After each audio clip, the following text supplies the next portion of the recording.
We suffer from the shit. We end up in discourse arguing. Meanwhile, the people are pulling the strings and confusing people. That's Hey, what I'm just saying. hey, just a notice that we are live now, y'all. We are live, so let's keep the decorum. Let's keep this going. Can I make a comment after him? Go ahead. I Sonic. I don't Yeah, think religion's ever been independent from politics. Hold on. I Sonic, you want to say something? Yeah, can I make a comment? Yeah, you got to speak up. We can't really hear you on the stream. Go ahead. Is it any better if I speak louder? Yeah, go ahead. You get right there. I think we're confusing the people, like the population group that lived there, with the religion and the language that came in. It's like saying what happened to Egypt. People claim, oh, language and religion came in, so the population replacement happened. So the same thing is happening to the Palestinians there. The Palestinians are Levant people. These Christians, especially the Palestinian Christians, they're genetically there. The Muslims might have mixed more with others during Islam coming in, but for the most part, those are Levant people.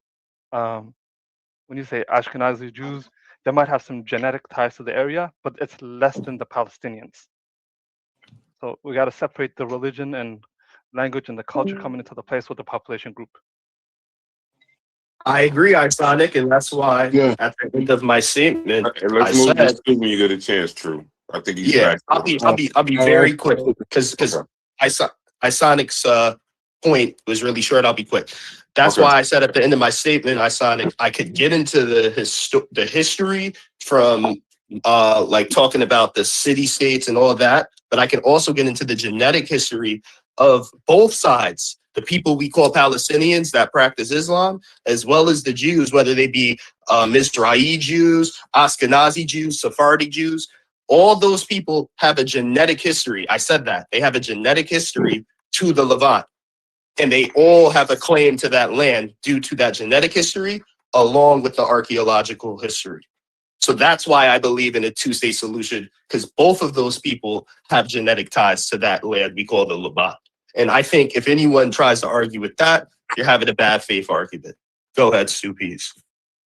All right, thank you very much. Sorry about that a while ago. I was ready and I got cut off, but I think I read, the dude who came up, who explained who has genetic ties to the land. The land existed many years. The Romans were the one who changed the name of the land, or who named the land, because no land was actually named Israel. No land in there was actually named Israel. The Romans changed the area and called it Palestine in about 150 or 135 CE. Now, people is going to talk about the Ottomans. That region of the world was first conquered by the Romans.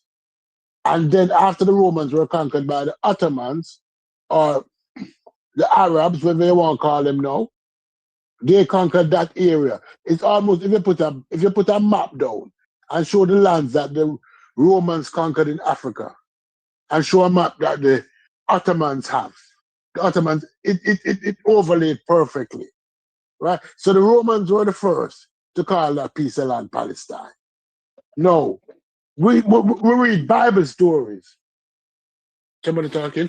We have read a lot of Bible stories, and Israel wouldn't matter if the Bible never exists.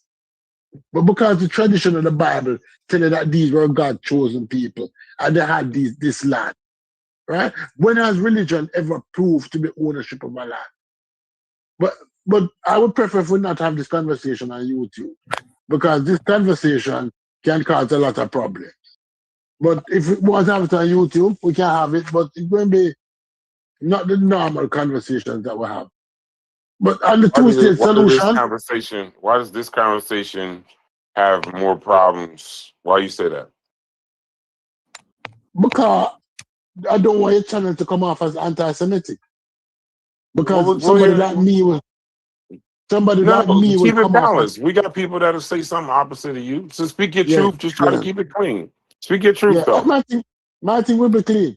The two-state solution is stupidness. It's like saying to people in America, say, America is a Christian country. And because it is a Christian country, it is a Christian state. So if you're not a Christian here, we have to cut off a part of America, probably Give me a shitty part of America. The more shitty state. A desert state, Nevada. Probably we'll have to send all of you non-Christians down to Nevada where the land is hard. The country is a country. When it was Palestine, before the Zionists came there, they were accommodating Jews. Just like they were accommodating Jews in Babylon. Right, Jews were in Babylon up to 1948. They were accommodating Jews. All of a sudden now you hear that the Jews were persecuted in Palestine. That's not true. They were accommodating them. The Europeans never ever wanted the Jews in their land. When they want to be the British or the Germans or the Russians, they never wanted Jews in their land. So they make up the story to say, we're going to give you your own land. They never need their own land because they never had any land named Israel. No land ever named Israel. But they're going to tell you some story about some people called XYZ. They were always in Palestine. They were in Palestine from the time of the Romans. When the Romans changed the name, they were in Palestine when the Ottomans were there. They were always in Palestine. They never stopped being in Palestine. And they were always accommodated in Palestine. So this two-state solution is garbage. They just got greedy and wanted all the land for themselves. Yep. That's all that happened. But somebody else can speak. Okay, I just want to quickly respond. So, first and foremost, from a historical and archaeological standpoint, you saying that the Romans were the first to colonize that land is egregiously wrong. Before I did not say that. I didn't cut you off, brother. I wanted to cut you off so bad that I didn't. But that's not true. First and foremost, during the time of ancient Egypt, we know the land, the first name we have for the land to be the land of Canaan, right? So you have the Canaanites or the people of Canaan in the land. This is even documented on the walls of Egypt. Obviously, the Egyptians banged on them and took control of the Levant from the Canaanites, right? And then shortly after that, right, we have the kingdom of Jerusalem. You don't want to call it Israel, that's fine. But we have archaeological evidence outside of the Torah and Bible that prove that a kingdom of Israel and land of Judea existed. And then from that point, that kingdom of Israel, well, Jerusalem, got into altercations with the Philistines, right? The people we call the Philistines, who also had interactions with the ancient Egyptians as well. They were called the Sea People at times because they come from the Aegean Sea, those little islands in the Mediterranean directly under Greece. So the Philistines are not indigenous to the Levant. They come to the Levant and they start fighting and attacking what we call the Kingdom of Jerusalem. And the Philistines are the people that are documented to have been fighting David and Saul and Solomon biblically, right? That's like Goliath, for example, would have been a Philistine. But I'm saying even outside of the biblical story, we have archaeological evidence of these Philistines or sea people.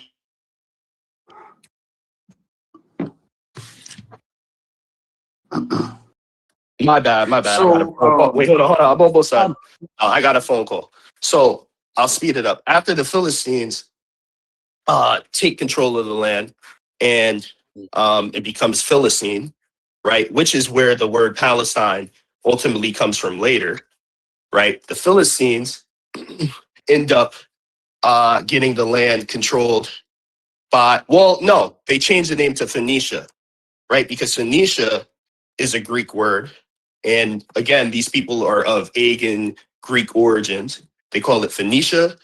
And then later, after that, that's when the Romans you're talking about come in and they name the place not Palestine, but Palestinia. And from there, after the Romans have it, everything you said was correct after that. But you left out all of the history. Hold on, CPs. I've landed my plane. You left out They named all it Syrio-Palestinian. you left out all of the history before the Romans. And one of the places, one of the empires, or one of the city-states that existed before the name Palestinia gets there, before the name Philistine gets there, is the Kingdom of Jerusalem. And the people we call the Philistines, which is where the word Palestine comes from, those people are from the Aegean Sea. They're not indigenous to the Levant. Now, the people we call Palestinians today, they are indigenous. The people we call Jews today, they are indigenous. There's a genetic footprint to prove that. And I'm saying we could just end the conversation there. We could see the genetic history. So, all right, I'm done. Repeat that again. Repeat that again. Are you saying that the Palestinians who are there today are indigenous to the land? Yes. Okay, all right. That's And a I'm good question. also saying, along with that, hear my full statement. I'm saying the people we call Palestinian today, right? They have a Levantine genetic footprint. That's undeniable. And I'm saying, along with that, so do the Mizrahi Jews. They have it the most out of all the Jewish groups. So do the Sephardic Jews. And even the Ashkenazi Jews that have a large Eastern European input, they still have a Levantine input. So I'm saying all Jewish groups. I'm saying all Jewish groups, along with the people we call Palestinian, they all have a Levantine genetic footprint. And the only differences they really have is, like you said, the religious differences. And I don't see a problem with having a religious state because no one thinks Saudi Arabia is problematic. That's a religious state. Nobody thinks that any of the other Islamic religious states that exist is problematic. So why is having a religious state, if the people want it, all of a sudden problematic? There's religious states around the world. But I land my plane. So 1865, the Ku Klux Klan comes into existence. So I ask the question again. If this country was majority all Klansmen, and this section over here was blacks or indigenous or whatever, you're being terrorized. You're being displaced. You're being bombed. So there should be a coexistence because Europeans who founded the Klan in Tennessee in 1865, their family came here in 1612, 1623. So and this group over here should be able to coexist with them because they've been here since anybody came, or 1609 or 1612. There should be a two-state solution. That's insane. That's called compromise. It's not the problem of white people. It's the problem with the Klan. It's the problem with the ideology. So taking that back to this two-state solution of Israel-Palestine, it's not the issue of Jews. It's the issue of the ideology of Zionism. Is a political ideology masqueraded with religion that people have their hands in their pockets and they have their hands in other people's pockets. It's an economical issue. And religion is used and an ethnic group is used, and no, it's all business. But what can anybody do? Nothing. It's the reality. We can have these discussions. We can have our agreements and disagreements, but nothing's going to happen. And it's going to continue. But just know and understand that two-state solution, that's absurd. That's absurd. Yeah, Cuban, your example Where do you is want them to different.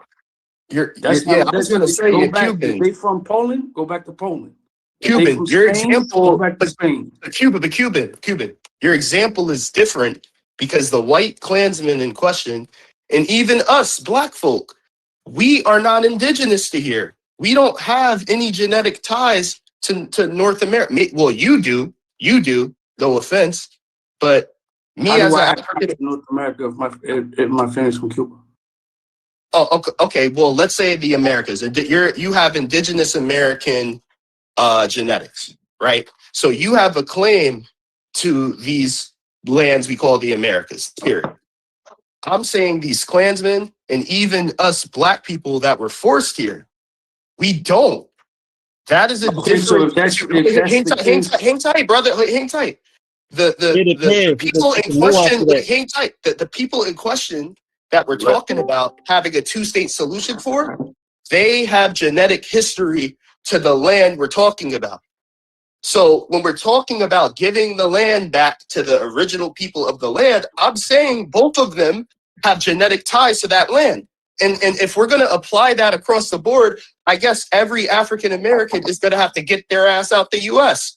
I guess No. every white person is going to have to get their ass out the U.S. It's a great Again, point. I'm saying the conversation, you just created a false duality.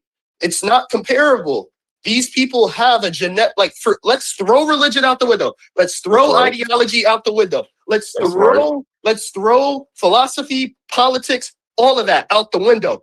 Genetically, both parties we're talking about have Levantine components to their genetics. And I'm saying we could just leave the conversation there. We don't have to argue past that. That don't so you make don't sense. think That don't you make really, sense. you really believe that a Russian, a Polish person, Right. a German, a British, because there's people in Britain that are Jews, right? You really think that those people have lineage, DNA to that area versus that they are individuals that adopted a culture and a religion subscribing to it, claiming to be Cuban, I'm saying me and you, we don't have to speculate about it. I could pull up the genetic studies. Hey, Like we don't Let Gullah get in there. Let Gullah get in there. Hey, Gullah, you could can I get it. say something? I would say even the genetic stuff is kind of, yeah, I understand the genetic stuff. Even when you said that Cubans have a lot of Cubans don't have a lot of Native American ancestors like that. It's mostly African and Spanish, you know, and European. Like Cubans only have 5 to 10% of Taino ancestry, which is the same amount of percent of ancestry of Native American that African Americans have, which ranges to only 5 to 10%. So that was a weak argument right there. While you talking about Cubans, you got like ties and this and that. See, some African Americans got ties to that. If you talking about genetically, 5 to 10% of it. So that's kind of weak. Yeah, so I don't know. I think you're saying about Palestine and all that, but that analogy you made about Cuba and African America, that was a weak genetic argument. Yeah, but Gullah, we have to be a little honest that when we look at the broad conformity of the genetic output of African Americans on average compared to the average Cuban, you are going to see. You can't compare that because you're talking about black people in a country. You got to talk about the whole America. Cuba's a country. You talking about black Cubans in between African Americans? That's one thing. Black Cubans have Gullah, I didn't say Gullah. Wait. This is what I'm saying. We gotta be fair. Gullah. I know the conversation is a little personal. I know the conversation is personal, but this is where we have to add context to who I'm talking to. I'm not talking to somebody I would consider a black Cuban. And I didn't use the word black Cuban. I said Cuban, and I'm talking to Cuban Crisis, who I don't look at as a black Cuban like I would look at you as a black Cuban. I didn't say he was a white Cuban. What did I call him? I said you're probably indigenous. How are we in Cuba? Why are we talking about Cuba? Yeah, and like you know what? Fine, Gullah, you're right. Gullah, you're right. I'm saying you compare the whole country with one ethnic you're right. Group. You can't compare the whole country with one ethnic group. Okay, Gullah, you're right. The point is simply the people we call Ashkenazi Jews, the people we call Sephardic Jews, the people we call Mizrahi Jews. Yes, Ashkenazi Jews out of those 3 Jew groups have the highest component of Eastern European. Some of them have it up to 60%, right? But at least 30 to even sometimes 40% of their genetic history is Levantine. And then when we get to talking about and then when we get to the Sephardic Jews and the Mizrahi Jews, their Levantine component is even higher. So what I'm saying is, these people, it's not a situation like African Americans where it's only 5% indigenous American. They're not only 5% Levantine. They're somewhat of 30 to 40 to even sometimes 50, 60% Levantine. What's confusing people is one side of these Levantine people is calling themselves Jews, the other is calling themselves Muslims, the other is calling themselves Christians. But when you look at them on a genetic level, they all share a history to that land, genetically. And I'm saying, why are we ignoring that? I would say one group has higher percentage of Levantine ancestry. The other group is coming in from outside, and what they're doing is population replacement. They're trying to push people out. Yeah, I'm saying it's a lot of people other than Jews that have Levantine ancestry, other than the Jews. They ain't the only ones that have it. But the two highest groups, the people that are there, because people act like people act like every single Jew that was in the land we call Israel and Palestine, that all of these people are coming from Eastern Europe. All of these people are coming from North Africa. Some of those Mizrahi Jews have always been there. And the Mizrahi Jews make up 50% of what we call Israel. Israel is like 50% Mizrahi and like 50% Ashkenazi. Can I speak now? Let's speak peace though. And what was that voice? Who was that other voice that was talking? That's me, man. What is True is talking about? Oh, Thunder. Yeah, okay, what's going on? Hey, let's do peace. Hold on. Wait. Let's do get his shit in, and then you and Thunder, y'all go to the middle of the cul-de-sac. Go ahead, Stu. Okay, all right. I will agree with you that those European Jews do have a connection with the Babylonian Jews. I choose the Babylonian Jews and the Palestinian Jews. They do have a connection. They do have a relation. It might be a distant relation if you call it out, because they left out approximately 3,000 years ago. Thank you, Supies. I appreciate that. Thank you. They left out. No, I speak true. They left out 3,000 years ago, but they're distant cousins. But they are cousins, right? Now, my problem with it is that when they went out and they were persecuted in the foreign land where they bloomed in, because they had no interest in Israel for nearly 2,500 years. They had interest in Normandy in France, where there was a very rich population controlling the government. They have interest in Germany. They have interest in Georgia, where they were flourishing financially. Am I lying? In many European countries, they made a huge error. They made a fatal error, thinking that when they go to these other places, that they were going to do better than their homeland. They end up getting persecuted in these new lands, and then they want to come back. No, you're not going to say it that way. They went into these lands and they become very greedy because of something called usurage. What is usurage? The usurage is the practice of lending money with interest. Right? Yeah, hello. Right. Beautiful. It's amazing how fast you code switch. That was crazy, like, right? You heard that. The most diabolical shit I just heard in my life. That nigga just went from good morning, beautiful. Hello. You got your white man came in there. Hello. Get the fuck out of here. This nigga went from out walking down to greeting. Get the fuck out of here. We have good morning. Hello, Sandy. How was your morning? Is your argument truest? Yeah, what's up, Thunder? What's up, Thunder? My apologies. My apologies. Let me just finish what I was saying. No, these Jews went into these lands, these European lands, and they became very rich and they became very greedy. if you read Shakespeare, there's a nice Shakespeare book that defined how the Europeans at that time see the Jews, right? Was it the Merchant of Venice, where the Jews were looked upon like Shylock, as greedy. As a result of that, they were persecuted severely, especially in Russia. If you're interested to find out how they're persecuted in Russia, read Fiddler on the Roof. Read that book. It's a fiction, but how the Russians view the Jews. As greedy, as cunning, as conniving, as operating behind the back. So pretty soon now, all of these countries started to contract the Jews, pushing them into special areas, what we call ghetto.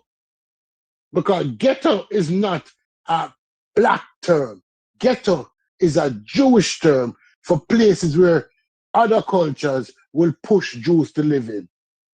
But then they say, then they change the argument and say, these are not ghettos, these are Jewish ghettos. So they start differentiating ghettos, though, just like when the Americans decided to push the African American in a special area. Elvis Presley came with a song, the song "Poor Little" was born in the ghetto. When Elvis Presley re-sing that song, right? Ghetto was not a term for black people. It was a term for Jewish people because other people see them. So what they did know, they went to England at the time and they said, listen, we realize that we have a problem here and we have been persecuted, because I don't think that wasn't the first one persecuting them. I don't think that was the one that did the most damage. But the Russians were killing Jews by the thousands, by the tens of thousands. Everybody was killing them and persecuting them. Right? So now they're going to this. Hey, we gotta let Thunder get in. And by the way, Thunder, I'm sharing your screen on the stream if you don't mind. Right. Just letting you know. Right. Then they weren't making it up. Then then they actually, it might have been their fault, but they were actually getting persecuted. No, I'm not saying that it is their fault. I'm not saying that it's their fault. What I'm saying is that when they decide, because Palestine was always open to them, from long before the English, Palestine was always open to them. Many, even in World War II, went to Palestine without visa, and the Arabs in Palestine opened the doors for them. And you cannot deny that. When the Americans were turning back ships, when the English was turning back ships back to Germany, it was packed with Jews, with Polish Jews. The Palestinians were opening the door and said, come, we welcome you. The problem with the Palestinian thing is that when they went into Palestine, they got greedy. Come on, Stu, you gotta lay your plane soon. Let me land. Yeah, they got greedy. I said, listen, you're welcoming us into your house, and we're going to take it over. That's what they did. But I finished. That's not a bad. That's not a bad. Who uncorked that whiskey bottle though? All right. Good morning, everybody. So, let's use context, man. So let's. I think we got to reset stuff. I think the argument is already the indigenous, right? So we got, according to ChatGPT, the modern Palestinians are generally indigenous to the land, right? So we got that. But also Canaanites, Israelites, Philistines, Romans, Byzantines, Arabs, Crusaders, and Ottomans have also inhabited the land. We have most historians agree that many modern Palestinians descend from people who lived in the region during Byzantine, Roman, and earlier periods. There was no large-scale population replacement. Okay, so we got all that. But at the same time, Jewish people also have ancient roots in the land dating back to over 3,000 years. Both Palestinians and Jews trace historical connections to the same territory. So, Truist, I hear your argument, but I'm still going to say that generally, it's I think it's this right here, man. That war, them defeating the Ottoman Empire, created all this. So if you want, I guess, Palestine to be free or whatever it is you're arguing, yeah, I mean, you're gonna have to defeat Israel at this point. So, and that No, ain't bro. gonna happen. Wait, Thunder, I'm not Listen, saying Thunder I don't know want the Israel. argument. Yeah, Thunder. My argument is I'm pro two-state solution. I'm pro. I think Israel deserves to have a state because of their history to the land, and I think the people we call Palestinians also deserve to have a state due to their history to the land. That's right. my Yeah, position. I agree with that. Can I ask No, something? no, I don't agree with that. Can I ask both you and Thunder a question? Who was the Thunder, person that said, "Can I say something"?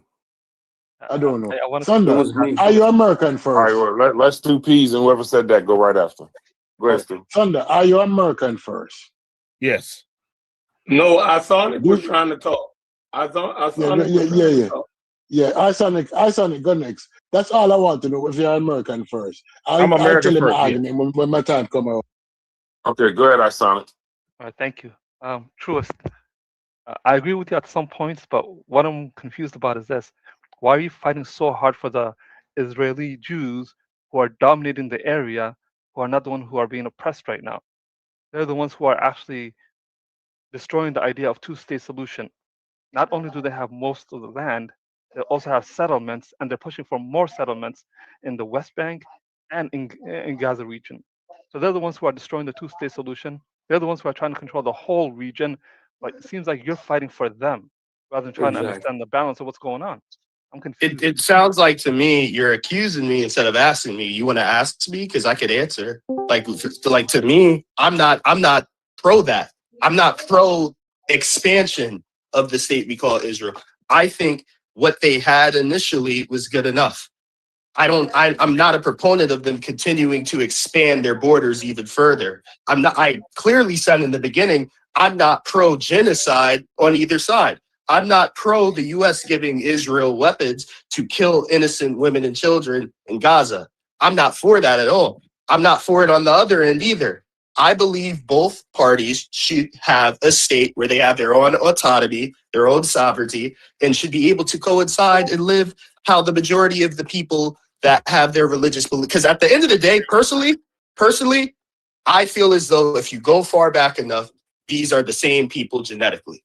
But because one of the groups, which is the Jewish groups, left out some centuries ago and went all of the places they went, they ended up mixing with other groups. But at the end of the day, these are distant cousins that have different ideologies and religious beliefs. So I believe both should deserve to have their own autonomy. I don't agree. And I just want to be clear again, I saw it because I kind of said it earlier, but I want to be clear. I am not pro Israel expansion. You already said that. So I am a pro Israel expansion. I'm pro anybody expansion if they got the power to do so. Wow. If Palestine, yeah, I don't agree with that. Just for the record, my brother, let me talk. You done dominated. We heard you. Now, the same way that America expanded, you know, with California and Texas and Arizona, we expanded by force. And if Palestine, same thing with Russia right now. Russia is expanding by force. They're getting at least two. I think at the end, the only thing that's going to end this war between Russia and Ukraine is Ukraine are going to have to agree to cede property. It just ain't. There ain't no other way around. What? Do you understand where you're at in the conversation right now? Nigga, you realize you just got up here and said you like pro-oppression? You know that? Yeah. Logic, will you shut the hell up? No, I'm asking you a serious question. Do you understand that's the position that you actually just took? Are you under the impression that I don't have enough common sense to know what the hell I'm saying? I'm just making sure that you got enough common sense to know what the hell you're saying. No, you just cutting me off. That's what you're doing. That's all you're doing. You cool with that? Were you cool with the statement, just like how I said it, that you actually pro oppression? You cool with that? What do you mean oppression? I'm pro power. I'm pro. Yeah, you think power is? What you mean? What I think power is? How do you obtain power without oppressing people? You cool with that? Yeah, I'm cool with it. If you got the power to do it. Hey, Logic, it's safe to say whatever you was trying to like find in his soul, he's already found it, brother. He's where he at. No, I just wanted him to say it in plain English. He did. I just want to. He said it in plain English. Go ahead, continue your. Let me finish. Undisposition is more in line with like. But let Thunder finish. Yeah, but I don't need nobody to damn give a synopsis of my opinion, bro. Y'all be quiet. I ain't talking about you. Be quiet. Again, if you got the power to expand, expand. If ain't nobody there to stop you from doing it, do it. Why not? You got so many. When you look at, I've already given an example. We did it. America did it. You don't hear nobody in America crying about, oh, we need to give California back because we took it by force. Oh, we need to. I believe that. I know you do it, but how many people? We complain about how America goes about its power all the time. All the time. No, you don't. No, you don't. You ain't never complained about America and the Alamo. You ain't never complained. You better be quiet. You lying. You a straight liar. You ain't never complained about the Mexico War. Not one time in your life. Try to trigger me, but he can't. You ain't never. You can't even tell me nothing. I guarantee you, if you wasn't talking, it wouldn't even be no damn contention. All you gotta do is be quiet. It really ain't no contention. I just wanted to make sure I heard you say it. No, you say I'm trying to trigger you. I couldn't trigger you if you would be quiet. You are trying to trigger me. You are trying to trigger me. Quiet, I guarantee you I wouldn't be triggering you. I can step in and ask for clarification. I absolutely can do that. That shouldn't be contentious to you. Okay, let me finish. I said, go ahead, continue. You won't continue. You continue to try to trigger me. Sunday, can I ask a question, please? Before you continue, let me, man, y'all talk. Y'all been talking for 4 hours. Let me talk. I ain't cutting nobody off. Take Canada? Should America invade Canada? And no, if Canada don't stop them, America's more powerful. Should America invade Canada? No, you saying should. I don't care. I don't really care about the Canada. You gave another argument, man. Y'all let me finish. Now the point is, hold on. Let me say something inaccurate history a little bit. America didn't take Texas by force. Texas rebelled against Mexico, went independent, and joined the U.S. They took California by force, but Texas they didn't take it by force. Texas just joined it because Texas voted against Mexico. You said so long as history together. All right, you saying that? We'll come back to that. Now, my point is, expansion is a part. When you looked at what was that? Ghana expanded, right? When they had their empire going, you had Rome expanded. That's a part of life. The big bank gonna take little bank every time. No, ain't no getting around it. So when you saw Israel about to do it right now. When you flatten that whole what do they call it? The Gaza Strip? I mean, it ain't nothing there now. So when they get it cleared out in probably 10 to 20 years and rebuilt, you think that's gonna be Palestine? No, it's gonna be Israel. So that's how this works, man. It ain't about being oppressive. I don't care about that's ethics. I don't care about all that silly stuff. I'm talking about power, bro. They got the power to do it. Ain't nobody gonna stop them. Ain't nobody gonna stop them. Ethics is silly. Ethics is silly. So are you anti-ethics? Oh, I saying just when you thought you would never hear nothing and an argument about expansion, and you gonna try to bring up ethics when we talking about power and expansion. Bro, that don't play out. So you don't believe in war crimes at all. You don't believe in war crimes at all. No, I don't believe in war crimes. No. Wow. Russia is putting in that work. they about to take over at least probably 20 to 25% of Ukraine. Matter of fact, they took Crimea under Obama. All this stuff, they have been expanding for the last 10 years, 15 years. That's what they're doing. So you're definitely okay. Matter of fact, if you want to talk about expansion, look at NATO. How big is NATO gotten in the last 40 years? They're expanding. Everybody expanding, bro. That's the only reason we got this war in the first place, is because they trying to keep expanding eastward. NATO was expanding eastward, and Russia told them, hey man, y'all need to stop, because if it hit our borders, that's it, we done. And then guess what? Ukraine tried to file to join NATO, and then I think it was 2 to 3 years later, that's why you got this doggone war, because it's expansion. Everybody expanding, man. Ain't no ethics involved in that. You need some Naeem Akbar in your life, dog. Well, this the fuck. The dude just verbatim. Thunder just verbatim recite everything that Fox News is saying. Thunder don't understand policy. If him say big bank take liquor bank all the time. Thunder needs some Naeem Akbar, yo. That's crazy. That's wild. And let me get this right. He definitely said he's okay with expansionism and taking over people and all. He said that, right? Yes. Yes. He clearly.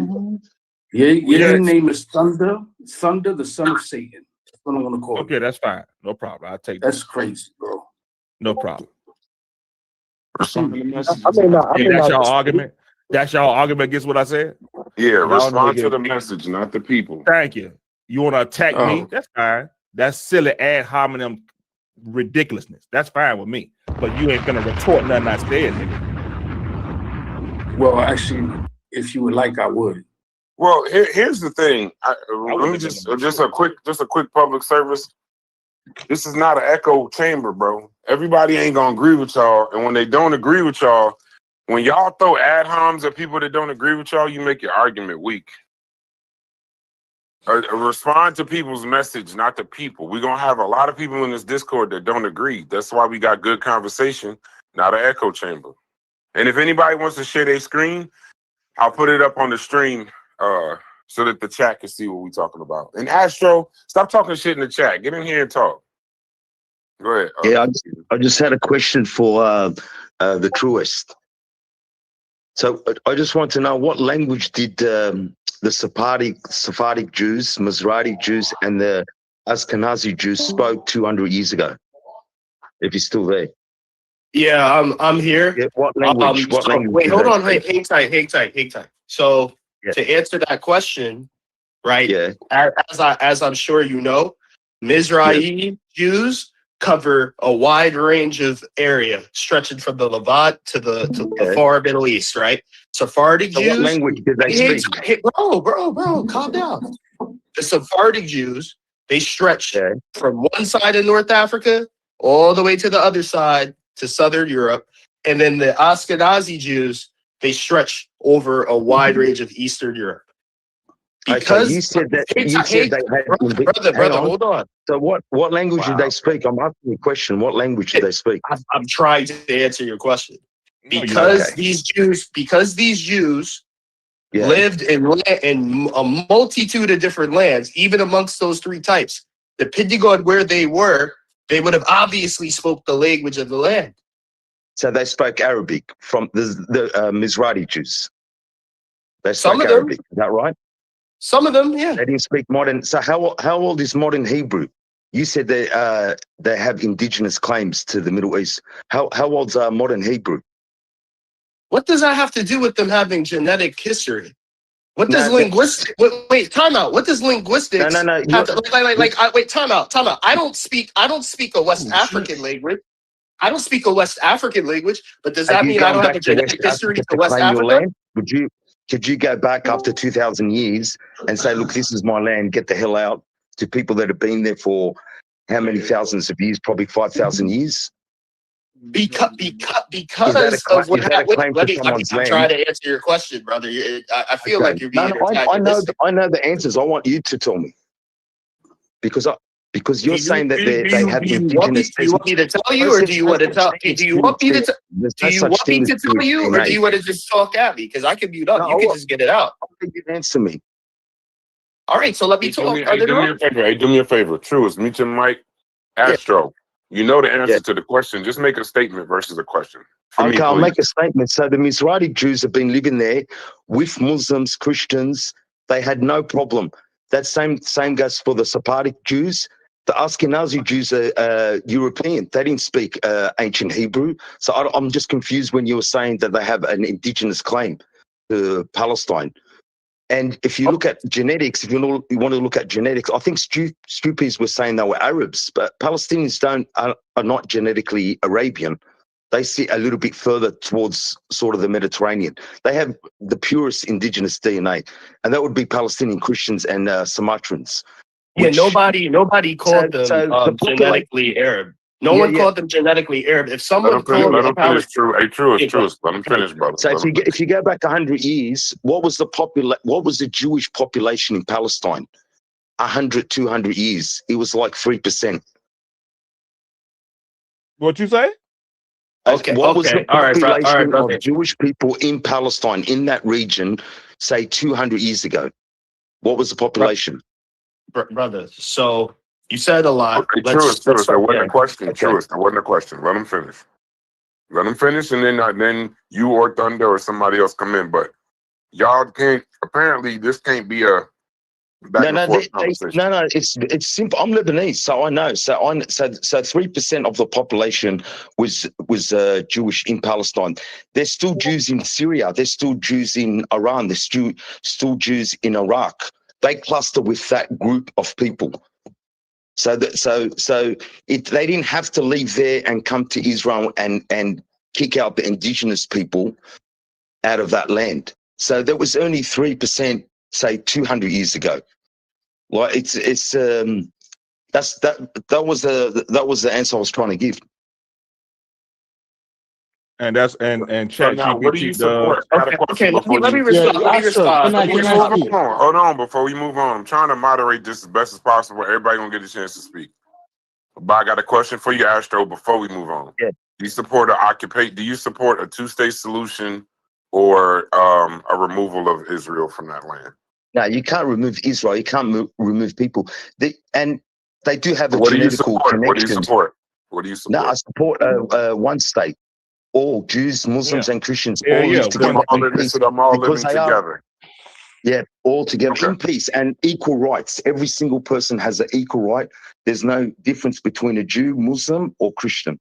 Okay, let's move on. I appreciate that. I'm glad you came in here. I second that solution also. That's the solution. The one-state solution with everybody living in peace? Huh? Hold on. That's fine. Thunder, what is your solution? Is it one state or two state? Yeah, I just said it. That's what everybody. Oh, you go pro-oppression.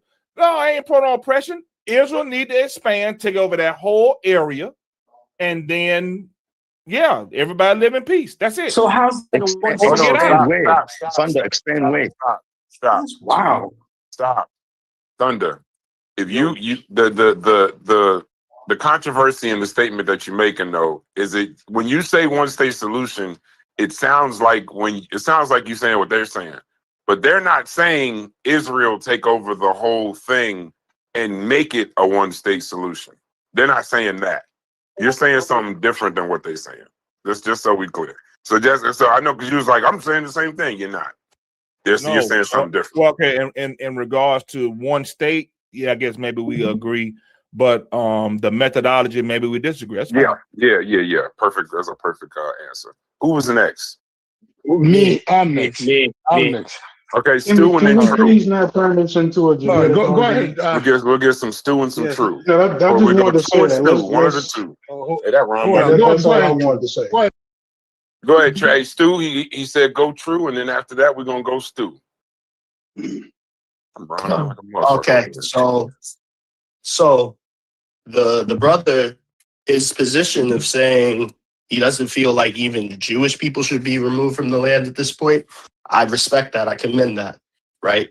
But this means that you have a population of people that want, right, to have a religious state for their religion, which are the Israeli people that you're saying even shouldn't be removed at this point.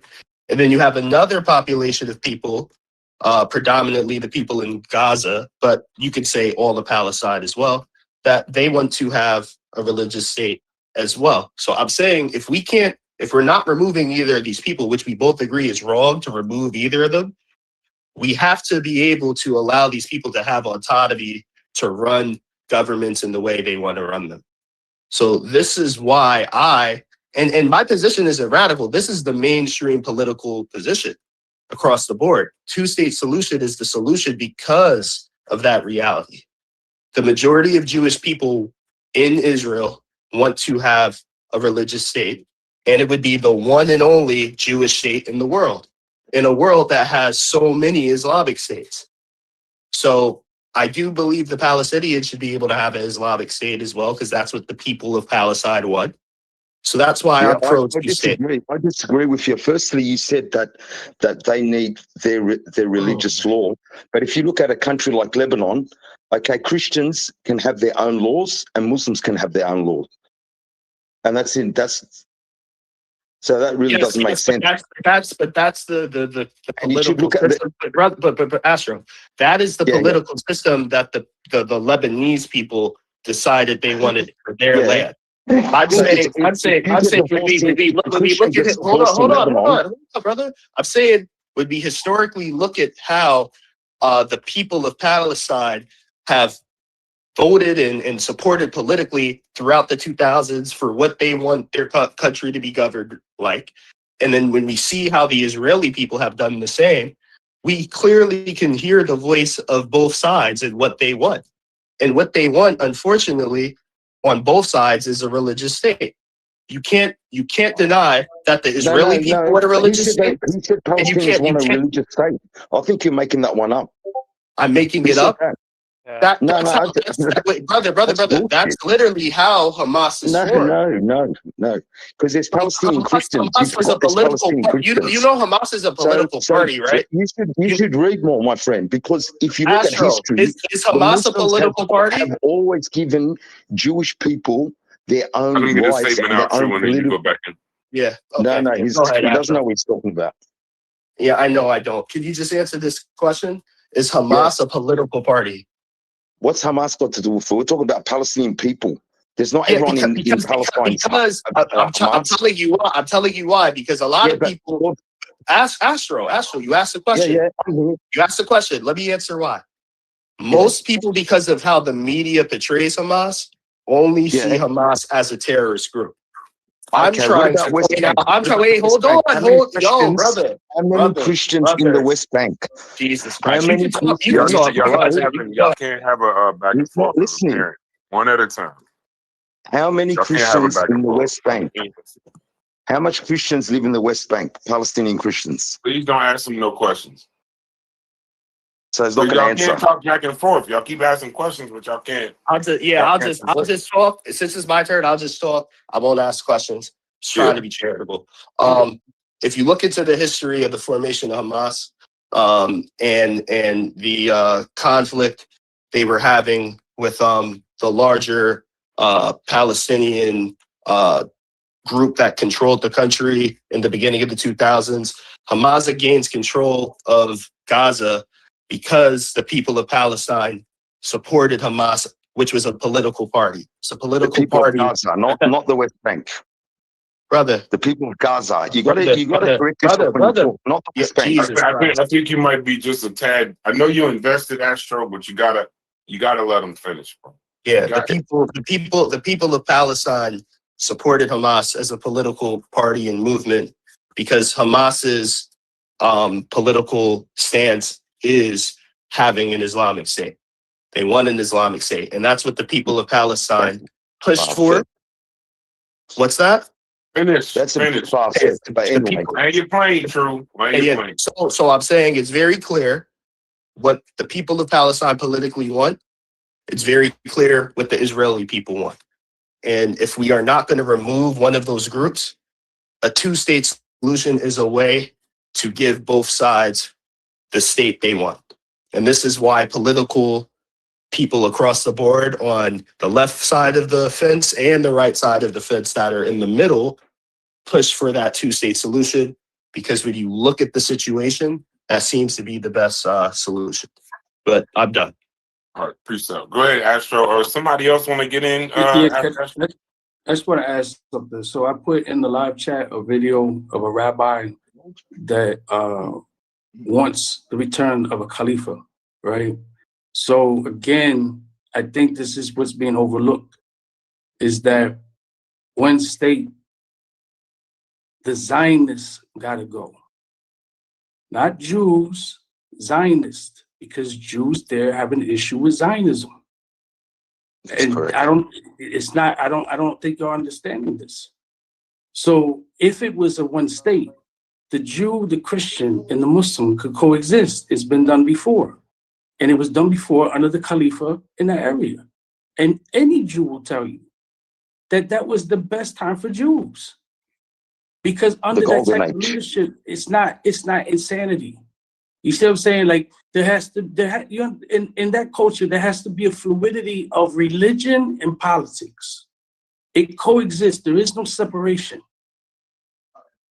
So anybody that lived in a place like that, under the practice of the religion really being practiced how it should be practiced, the religion teaches that the Jew and the Christian is protected. The only thing that's paid is the jizya, the tax. That's it. Whatever enemy you have, the Muslim protects you. You can be a Jew, you can be a Christian. This is recorded in the religion. That talks about the Muslims would hear the bell of the Christian, and he would hear the horn of the Jew. It coexisted in the time of Prophet Muhammad. It coexisted after of the 3 generations. But leading up to that is the problem in the Islamic world, is that people who came after as a Khalifa, they were deviating a lot of times, and they were practicing Khawarij, extremism. Jizya isn't capitalism? You don't see jizya as capitalism, telling the people, hey, if you pay this, right, we don't have to go to war. We don't have to have a conflict. And you know that jizya only applies to Christians and Jews. Like jizya doesn't apply to polytheist pagans or atheists. With polytheist pagans and atheists, jizya, the only option is war or surrender. There is no jizya for the pagan or polytheist. So that's what I'm saying. You don't look brilliant, bro. I know Islam for real. My dad is. He's correct on who wouldn't be under that. Okay, but how many in that area are atheists? And if they are atheists, they live here or they live in Europe.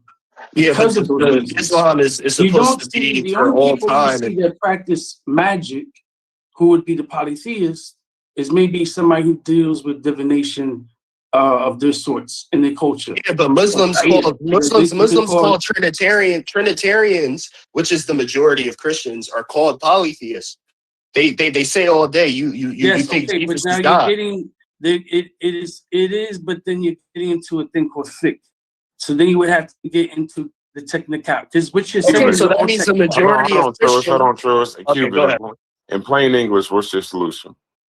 Solution is a one state that is governed by Muslims, and that you can be a Jew and you can be a Christian. Wait, what'd you say? A one state would be an Islamic state where the Jew and the Christian would coexist and practice the religion. By paying jizya, right? But you said governed by Muslims. Yes. Yeah, and the way we coexist is by paying jizya, right? In some cases, they would probably allow non-Muslims into political. But Cuban, you are anti-capitalism. Hold on, Truist, because he only gonna argue with you. I'm just trying to talk to him. Just give me a second. So if you want it to be governed by Muslims, then my question to you is this. You know how we always talk about changes of governments for countries? Mm-hmm. How do you get to a point where it's one state governed by Muslims between Israel and Palestine? I know you say that that's what you want, but that don't even, I'm not going to tell you. Do you think that's even realistic? Because it's not Jews would have an issue with it. It's the Zionists that would have an issue with it. Yeah, but when you keep doing this Jewish and Zionist thing, I understand what you mean, the people versus the political belief.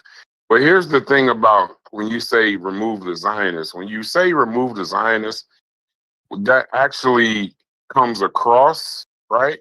You're a As racist. removing, yeah. And it comes off as removing people who think Israel should exist. He's a clear So, racist. Because that sounds kind of like, I'm not talking about you as the man, but you keep saying it so plainly, but it's a really kind of racist statement. It's not racist because Zionism is an ideology. It's not a people. Yeah, So but when you start talking problem is about that removing them, hold on, Cuban. So we having a good conversation. But when you say remove them from the Jews, that's a racist statement, bro. It's not racist. Okay, because explain your point. It's not racist. It's like saying if it was the pumpkin party, right? And you're like, nah, man, we down with the apricots. But people in the pumpkin party may look like you. But it's not an issue what you look like. It's the issue is what you think.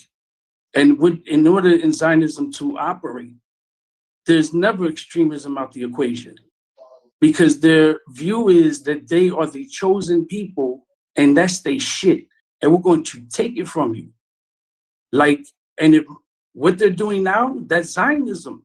But a lot of Jews see Zionism. Cuban, as a communist, you don't see how what you just said in regard. Okay, well, as some of that is anti-capitalism, let me be clear.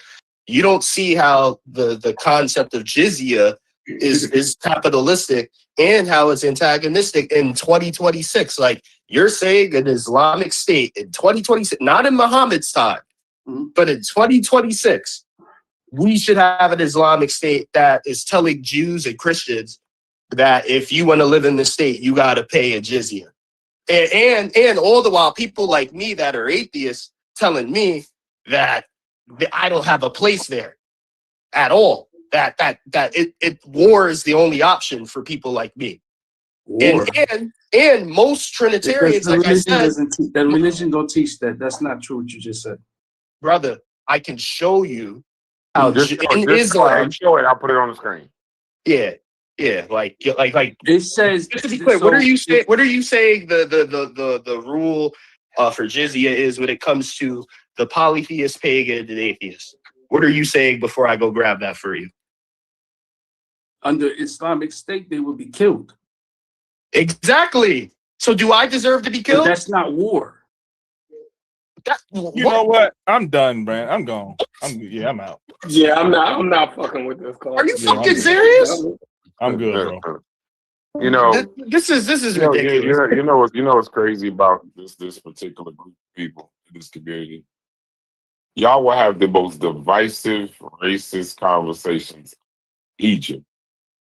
But when you talk about something that's actually happening today, when the water get hot, everybody runs. Thunder came in this motherfucker and said his message was literally expand and force them to live under Jewish rule. And it heard what Cuban said and said, I can't deal with that. I'm out. I don't understand that shit, bro. This is what I'm saying. That shit is crazy as hell. If we was talking about Egypt, you niggas would be in here talking about each other's mothers, threatening each other's lives. But you know why it's different, Brass? It's different because Egypt ain't real. Egypt he came in here and said he support genocide. Egypt is 5,000 years ago. Hey, Truist, there was a bar. Hold on, Truist. I can't get past the bar. Hold that thought. Chef, can you just say that bar and please somebody drop a bomb on what he just said? What did you say, Chef? The Egypt conversation ain't real, but the Palestinian and Israel, you talking about real life people and human beings. Like, you talking about killing motherfuckers with that? They don't. What? I didn't say I would do that. No, but the Egypt is 5,000 years ago. We're talking in 2026. We're talking in 2026. Chief X?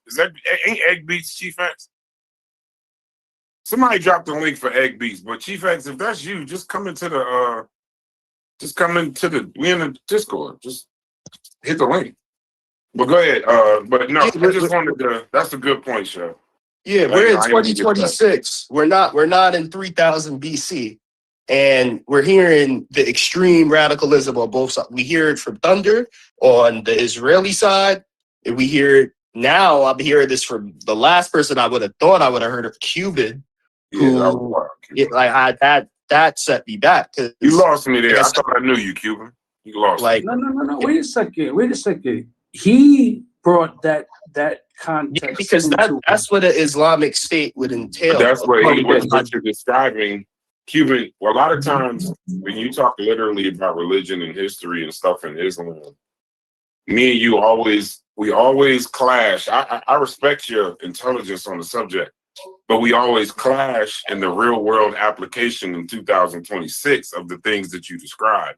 And if you think that real world application of running this as a Muslim state somehow is just going to be peachy keen and everybody's just going to pay shit, bro, it'll be worse than what the hell is going on right now. No. The question was, what do you think? No, I'm not talking about a question. I'm basing it off what you said. Saying that's what made me respond to saying what I said, right? Okay. It's in other words, I don't believe in no religious state in 2026. I think any religious state is insane in 2026. Fuck it, all of them are wiped off the motherfucking planet.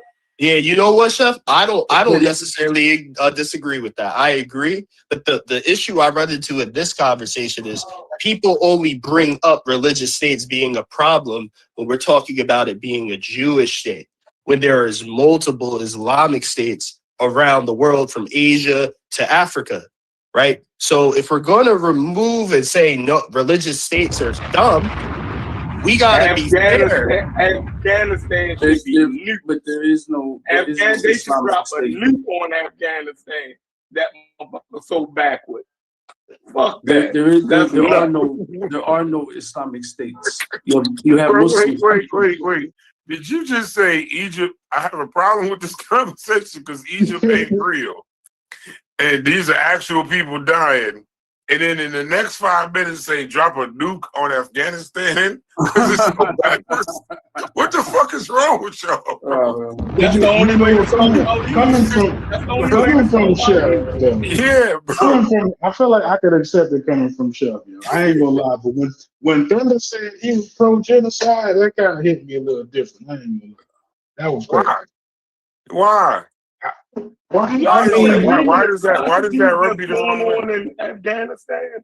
Like anybody, you can only shoot them motherfuckers. Yeah, that's the only solution. They don't listen. But there's no Islamic state in the world. It doesn't exist. Come on,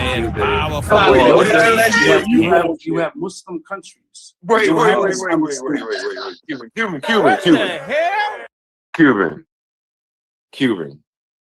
Cuban.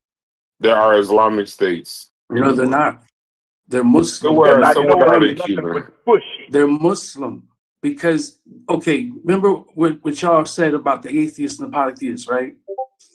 You have those in other countries that are considered Islamic countries, and that's not being done. They're very wishy-washy. They pick and choose. Saudi Arabia is the closest, and Saudi Arabia is by far still far away from a real Islamic state. What about Senegal? Practices that Cuban. You know this. Muslim is not a religion. Muslim is the believer and follower of Islam. That's why. That's why I'm saying it the way I'm saying it. Because it's still incorrect. Because even if they're not, why they are the practitioner, they are not upon the criteria. Islam, Quran, and Sunnah. The criteria for what? The criteria for what? For the religion is the Quran and the Sunnah. So no, if it was what is an Islam? Stop. What is an Islamic state? It has to be based on the Quran and the Sunnah, and no, it doesn't. No, it doesn't. Yes, it has. No, it does not. No, it doesn't. See, that's your version of it. That's no, Cuban. It's not my version. Cuban, no, girl. Look up Islamic State. It's only gonna say Islam is the official religion of the state, and the laws are based partly or fully on Islamic law. Sharia. Okay. That's it. Where does the Those law are only come from? two. Now hold on. And if you say that, I know you can now stretch it to whatever you want to define it as. But if we're gonna go to conversation going forward, then Iran, Pakistan, Afghanistan, Mauritania, all four are Islamic states. When you have a country hold on. like Iran and Saudi Yeah, so Arabia, no, I don't even gotta go to a whole bunch. I'm just saying the definition of an Islamic state is Islam is the official religion, and they follow partly or fully Sharia law. Now hold on, stay right there. Now, if you want to say, well, this comes from the Quran and they don't do it specifically from the Quran, that's your definition of an Islamic state. But the world has a consensus definition for what it is. Just you saying it ain't, don't make it so. It just say it's an Islamic state that doesn't operate in a way that you agree. But don't just say it ain't no Islamic state. Cuban, hold on, Brass. Hold on, Cuban. Do you really y'all make y'all opinions the facts? Cuban, do you and here's the thing, do you really in 2026 with a real Islamic state that's following the entire the Sunnah? Because even in the ones you're calling halfway an Islamic state, in a state like Saudi or Iran, you can marry 9-year-olds today in 2026 because of this dumbass Sharia law. Rubbish. So it's not rubbish. That's bullshit, Yes, mate. it is. It's not rubbish. It's not That's rubbish. bullshit. You want me to get the facts? I don't know, but it would be The nice. pedophiles in America. Why don't you It talk would be about nice at the some Epstein point if I could files? respond. Just go get it, bro. Just go get it. Just go get It would Yeah, be yeah, nice I get at it. some point if I could respond. That would be You should be more delightful. worried about the Epstein files. Go ahead. Yeah. Oh, hey, we about to get banned all the way. Yeah. Go ahead. So- Go ahead. Cuban. Okay. Finish your shit. So when I say what I say, it's not because I'm saying it for myself. I'm saying what I'm saying based on Islamic scholars. Because in the definition which you just read, that is what an Islamic state is. But there's a problem in that. Partial law or full law. So the law that they're talking about is Quran and the application of the Quran, which would be the Sunnah. So in that, let me finish. Nobody's So talking. in that, due to that definition, there's a problem. Because the religion teaches that I leave you these two things. And if you follow these two things, you will never go astray. The Quran and the Sunnah. So they're not an Islamic state. They're Muslims masquerading it as an Islamic state, but it's not a real Islamic state. They, in Saudi Arabia, not that long ago, they said women can't drive. Really? Women can't drive. But you then read the hadiths of the Sahabiyats that rode horses, partook in horse races, partook in archery competition on and off horses. So if the Sahabiyats, the companions of the Prophet, the females, could do that, then they can't do this today riding the car, which would be the replacement of a horse. So they implement what's called bid'ah, and it's innovation, but it's from their culture, and they mix their culture with the religion. So when you see these weirdos in Afghanistan and Pakistan, they're playing with little boys and shit like that. That's of their culture, but that's not of the religion. There's a difference. Yeah, that's true. That's why nuance is important. But do I think that if this existed? It's not, because it's evident. It's evident you got problems in Muslim countries. It's evident that the one that's considered the most Islamic country, which is the most holiest of the holies, Mecca, Saudi Arabia, they have problems. They're not defending the Palestinians. They're an Islamic state, then it's their duty as a Muslim to protect the blood of another Muslim. And then not to compromise with Jews and Christians on that matter, or anybody, because the religion comes first. Not what a politician, not what a corporation wants or has to say. They're compromising, not following the religion. It's just not.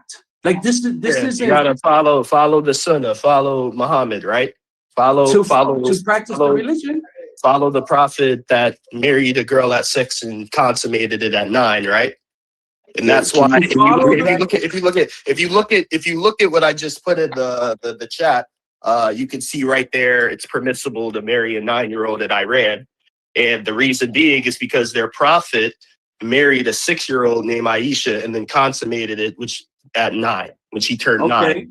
So here's the interesting So part. if you think, brother, no, that is, I'm gonna address okay. Address that exact point. I'm gonna before you start moving on. Address that point right now. I'm going to address it right now. Okay. First of all, at that time in the world, it was common all over the place. No, it wasn't. Not for a 55-year-old man. How old was Muhammad? 55, correct? And I finish. Yeah, go ahead. Okay. It was common practice in the world for grown men to get with young girls. Is that my cup of tea? No. In this country, my adopted mother's grandmother, who was born in South Carolina, she died at 98 years old. In this country, married at 12 years old to a 36-year-old man producing 6 children. It was a common practice and cultures to do things. Again, that doesn't mean it has to be your cup of tea. Now, when you throw in countries that are Did you just say in the United States it's common for a 36-year-old to marry a 12-year-old? I just want to make sure that's what you just said. In this country, What point in time was that? Getting married. What time and point was that? If she died in 87, 88, and she was 98 years old, subtract that to when she was 12. Cuban, I need you to understand. Even what you just described. Wait, I don't want to get away from the point. I don't want to get away from that point. So he's saying in 1907. So in 1907, it was okay for, I just want to be clear on what you're saying. Is in 1907, it was okay for a 36-year-old to marry a 12-year-old in the United States of America? I'm just asking. Because that's what you just said. So I just want to be clear on is that you? Do you want to change that or do you want to stay right there? Yeah, he muted up. So I mean, I think he understands why that's not okay. Yeah, y'all be saying these points. Grandfather was a pedophile. I don't think it was ever right in human history for a 55-year-old man, because that's the bigger part he's leaving out of it. No. I never said that it was right. But here's the thing. To be following the sunnah. Wait, hold on, Cuban. Because you're talking to someone that knows the religion. You have to think it's okay if you're following the sunnah. You have to think, because the prophet is the perfect example. How he lived his life was not something that was only supposed to be done for his time. He's supposed to be the example. He's the example. Okay. He is the example of all time. Wait, Cuban, please, because you're talking to someone that knows the religion. Bro, listen, he is the example of all time. You got so you trying to talk about it being common in his time? That's not even true, because you don't have 55-year-old men marrying 6-year-olds even during his time in 600 AD. You don't have that even then. He died. There's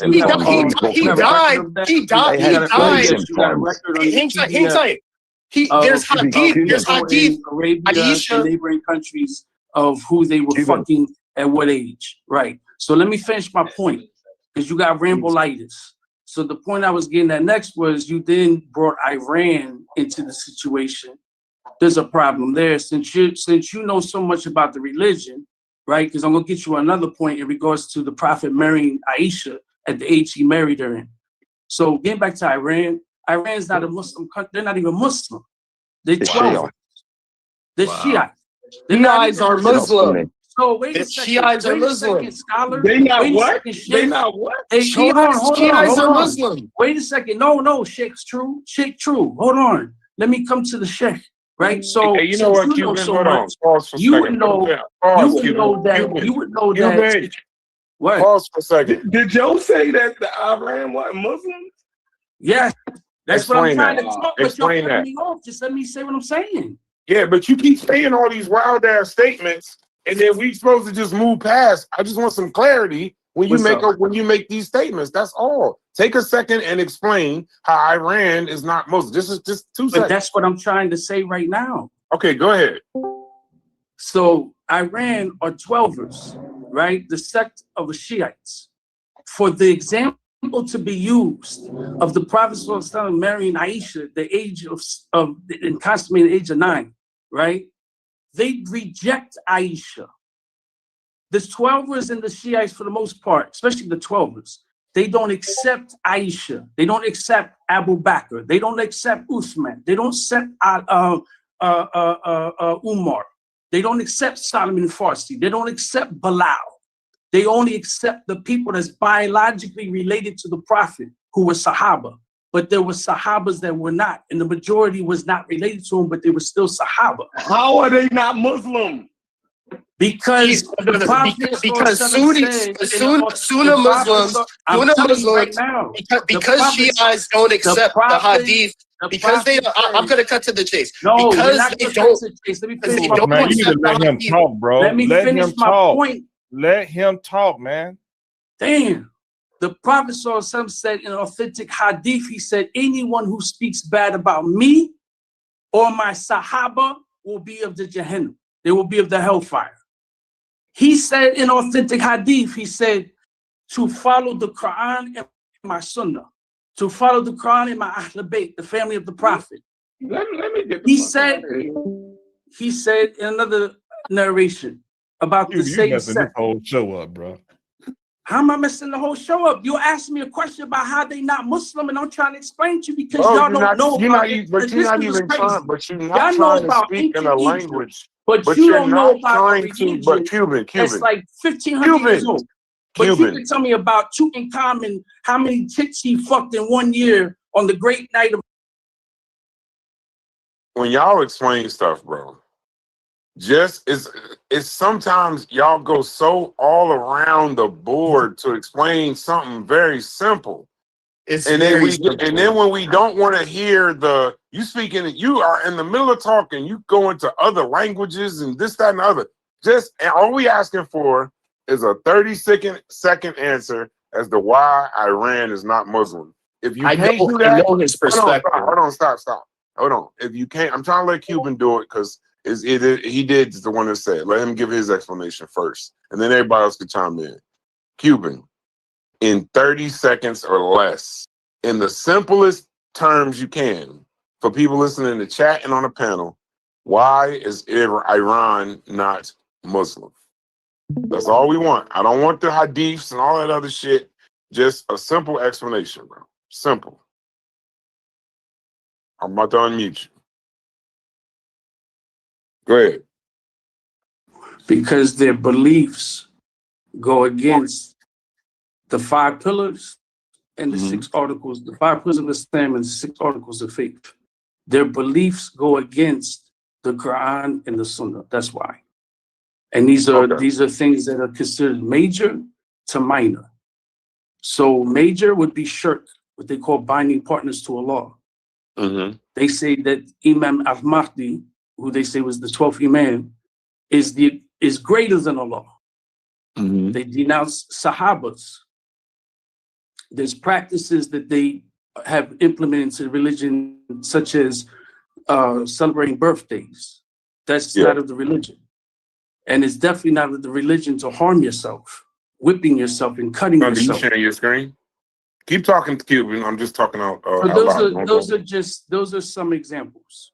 But now here's where we run into it, and then I'm gonna go to Thunder before I go to you, True, because Thunder just you can share the screen.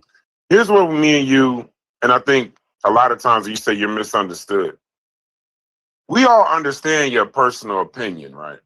We all understand how you are more strict to the religion than others, or you're more strict to certain rules. Even when we talk about hip hop, you're very strict when it comes to certain rules. But here's the challenge you're putting us, the bind that you put us in, Nate, is the world understands these places as Islamic states. Now, you cannot agree that they're Islamic states, but if we're talking about real time, real people, real countries in the present, we have to go forward with also the understanding of what the world is in order to look for a solution, if that makes sense.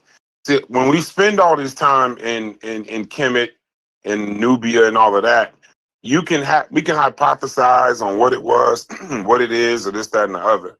But when we talk about 2026 and politics and war and global politics, there's an understanding that those are Islamic states, bro. So if you don't agree that they are, say that. But to then say they're not an Islamic state and then move as though they aren't with your solution, the rest of your solution don't make sense, because now we'd have to also agree that they're not Islamic states and they are. So let Thunder go in, but I understand where you're going, just so you clear. Go ahead, Thunder. Oh, I don't have anything to add. I'm just. Can you read at least the first bullet point? Is Iran a Muslim just to country? just to add on that they're Shia Your name Muslim, ain't Thunder, not Sunni Astro. Muslim. Is Iran? As soon as he's done, bro. You only reading bullet points from the sentence, Astro. He's only reading bullet points from the sentence, Astro. Let Thunder hang on. Can I explain? Iran is a Shiite country. Saudi Arabia is Sunni, so they would be in conflict in religious beliefs. So definitely, we agree on that. Trying to explain it in that way. Yeah, we agree on that. We agree on that. Yeah. So is Iran a Muslim country? Yes, Iran. You could say it's a Muslim country, majority Muslim. There is Christians, there's Baha'is, there is Jewish people. What the hell are you doing, man? He thought you asked him a question, Thunder, the way you said it. Oh, yeah, sorry. You said is Iran a Muslim country? I He's answering the apologize. question. Yeah, I apologize. I'm reading the screen. And he literally, and the funny thing is, he answered exactly what was next. Iran is a predominantly Muslim country. Hey, I apologize to you. Yeah, that's exactly what he just said. Yeah, I apologize. Everybody ain't looking at the screen. That's what it is. His name is Astro. Astro, my bad. I'm sorry. Yes, Iran is a predominantly Muslim country. Islam is the official state. Damn. Islam is the official state religion of Iran, and the vast majority of its people are Muslims, with most adhering to the Shia branch of Islam, especially the 12er Imamiyah school. Around 90 to 95% of the population are Shia Muslims, and 5 to 10% are Sunni Muslims.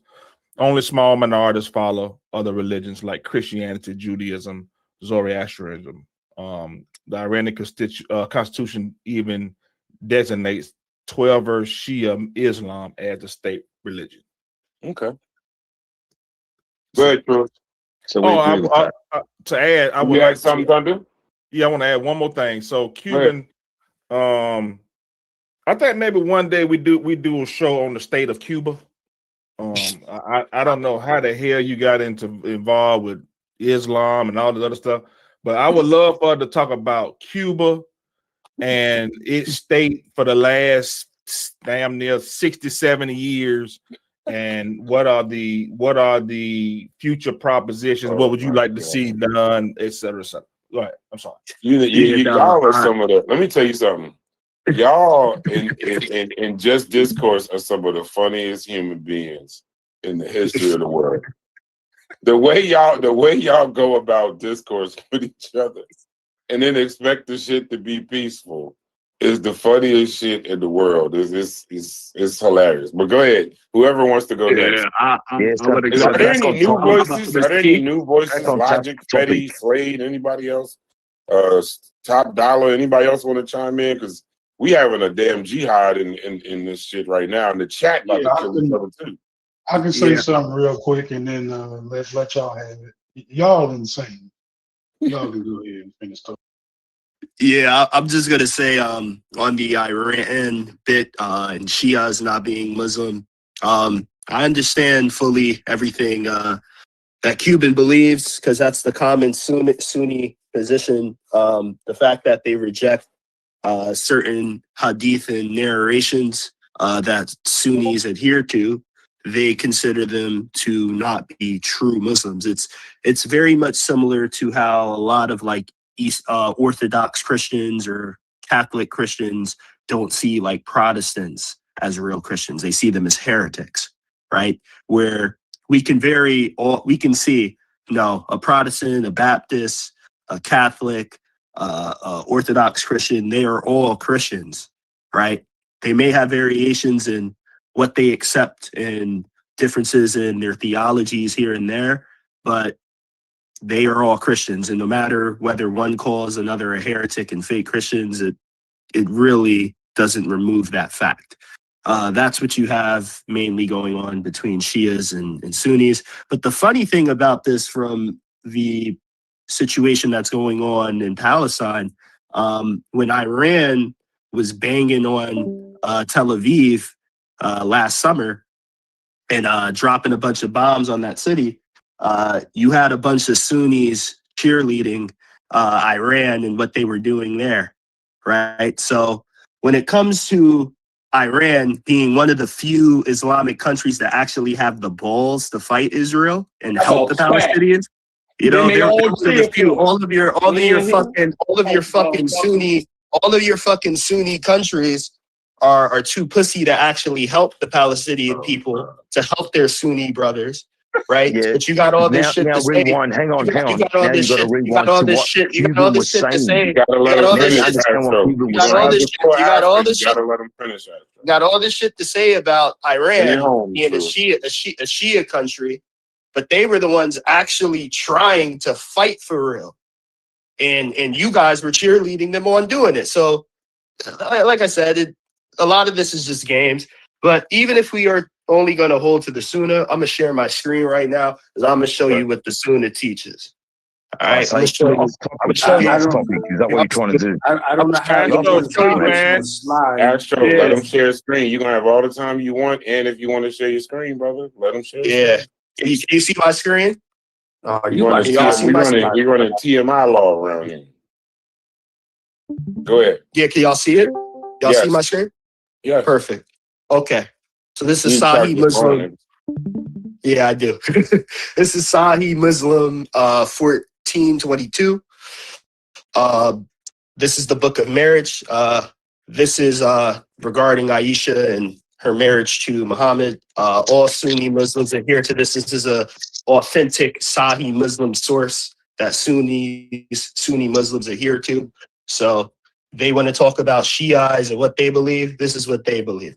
All right. So it says, Aisha, Allah be pleased with her, in parentheses, reported that Allah's apostle, who is Muhammad, Allah's apostle, whatever you see that, it's talking about Muhammad, married her when she was 7 years old. And he was taken to his house as a bride when she was 9. And her dolls were with her. And when he, the Holy Prophet, died, she was 18 years old. Now, I can get into other Just pick one more. Pick one more. I'll just go to the very next one. It's going to say more of the same. It's just a lot of these ideas. Something different outside of marriage and all of that. He's trying to be a dickhead. That's his problem. He's trying to be a dickhead. What do you? He's gonna land in the next 2 minutes, Astro. He's gonna land in the next 2 minutes. Yeah. Hold on, Astro. Brass.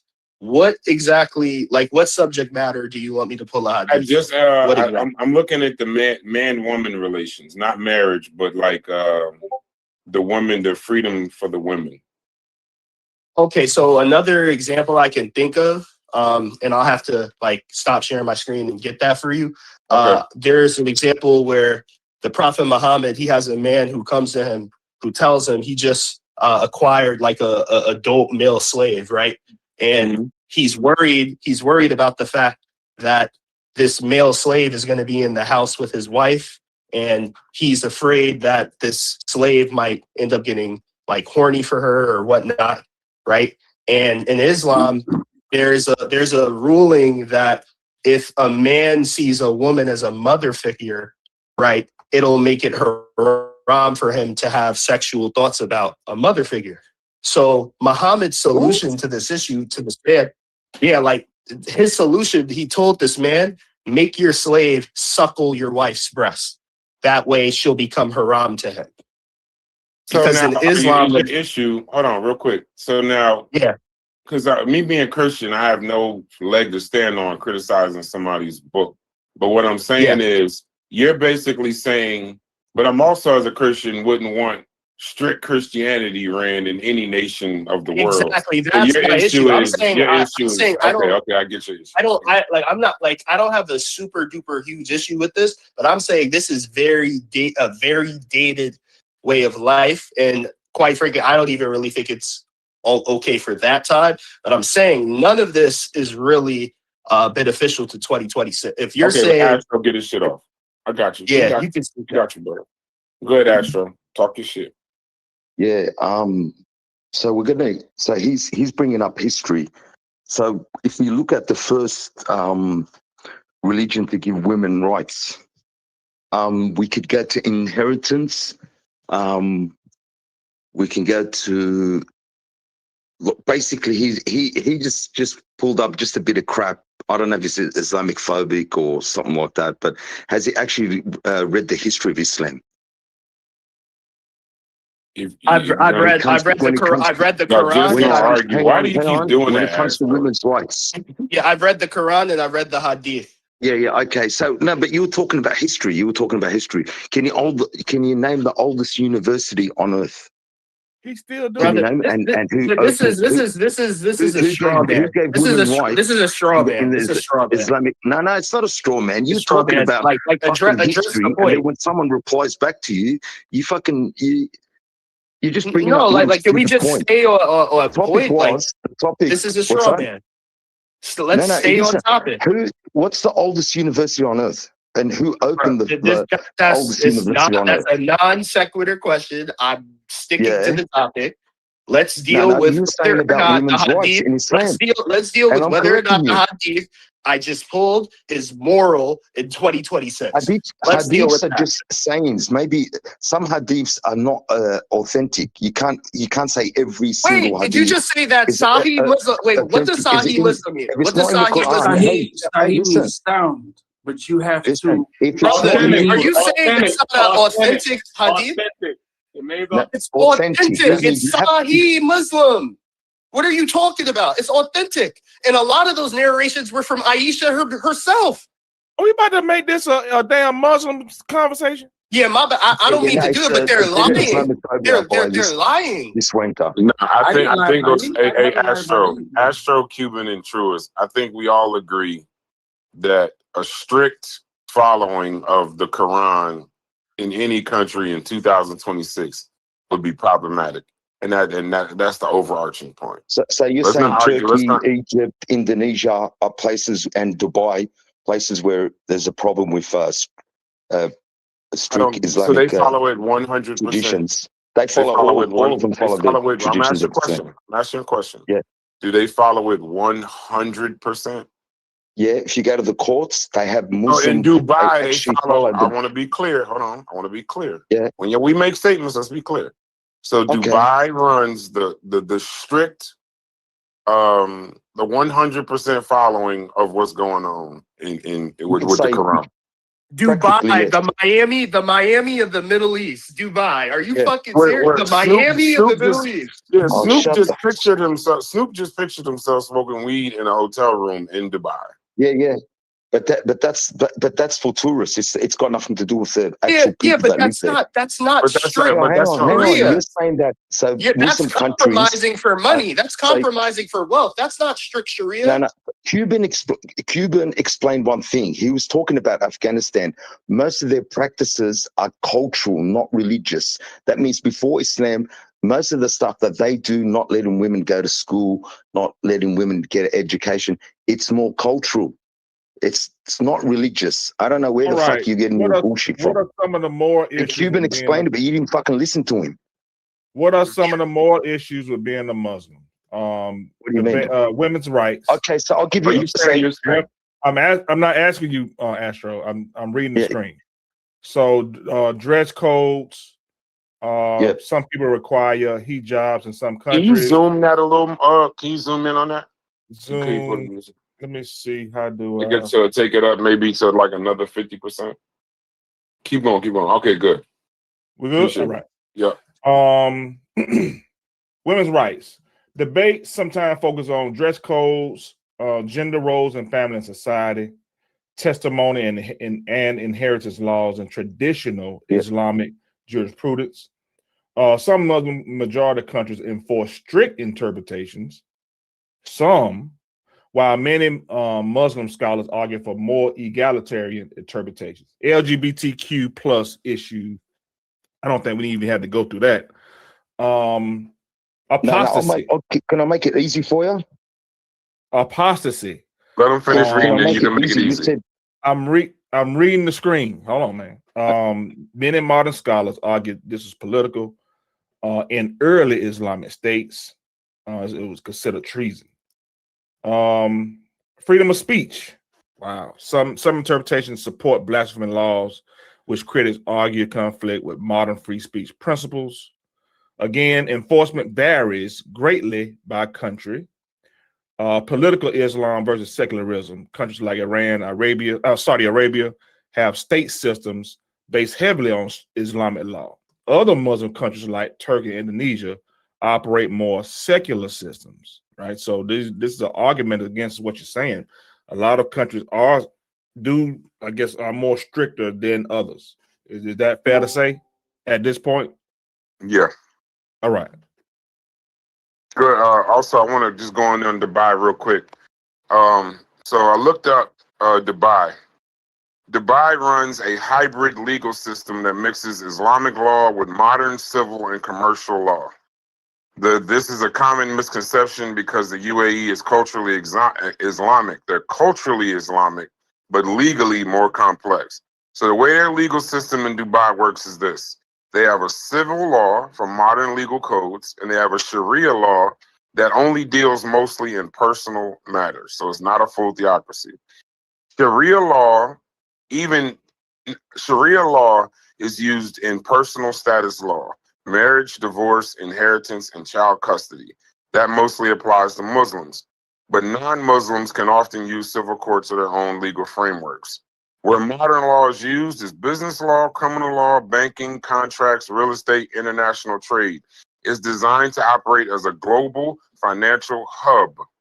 The criminal law principles, historically, Dubai uses modern penal codes. Hudud, one of those punishments like amputation are not part of their practice. Their lifestyle law, alcohol is legal in licensed places.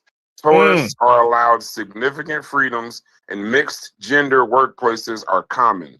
This would not align with strict classical Sharia governance. Islam is the official religion. The cultural influence is strong, but the government is not run by clerics like Sharia law says.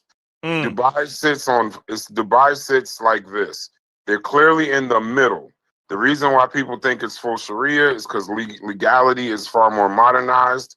It uses Islamic law for family matters. Everything else is a modern legal system. Over 1.9 billion gives the Muslims. citizens more options. Oh, let me say one last Law. sentence. Don't change the goalposts. It's not Let me say this one last That's what you sentence, just said. please. Just what you just read out. Hold on, Astro. Let me say this one last sentence. Over 1.9 billion Muslims practice their faith in different ways. All right, go ahead. I got something I'd like to share whenever you guys are done. I'm done. Go ahead. Hey, somebody give Egg Beats the link, because you one of the spiciest finger puppets in the chat. Come on in here and talk to the people, bro. We ain't gonna kill you. He's real spicy. Read the chat. He's a spicy meatball. Go ahead. Yeah, so and this will be the last thing I'll pull. This is from the Quran now. Last source was from Hadith. This is from the Quran. So I already know they're gonna argue with this, but they're gonna have to argue with Allah and what the Arabic says. This is Quran 434. All right.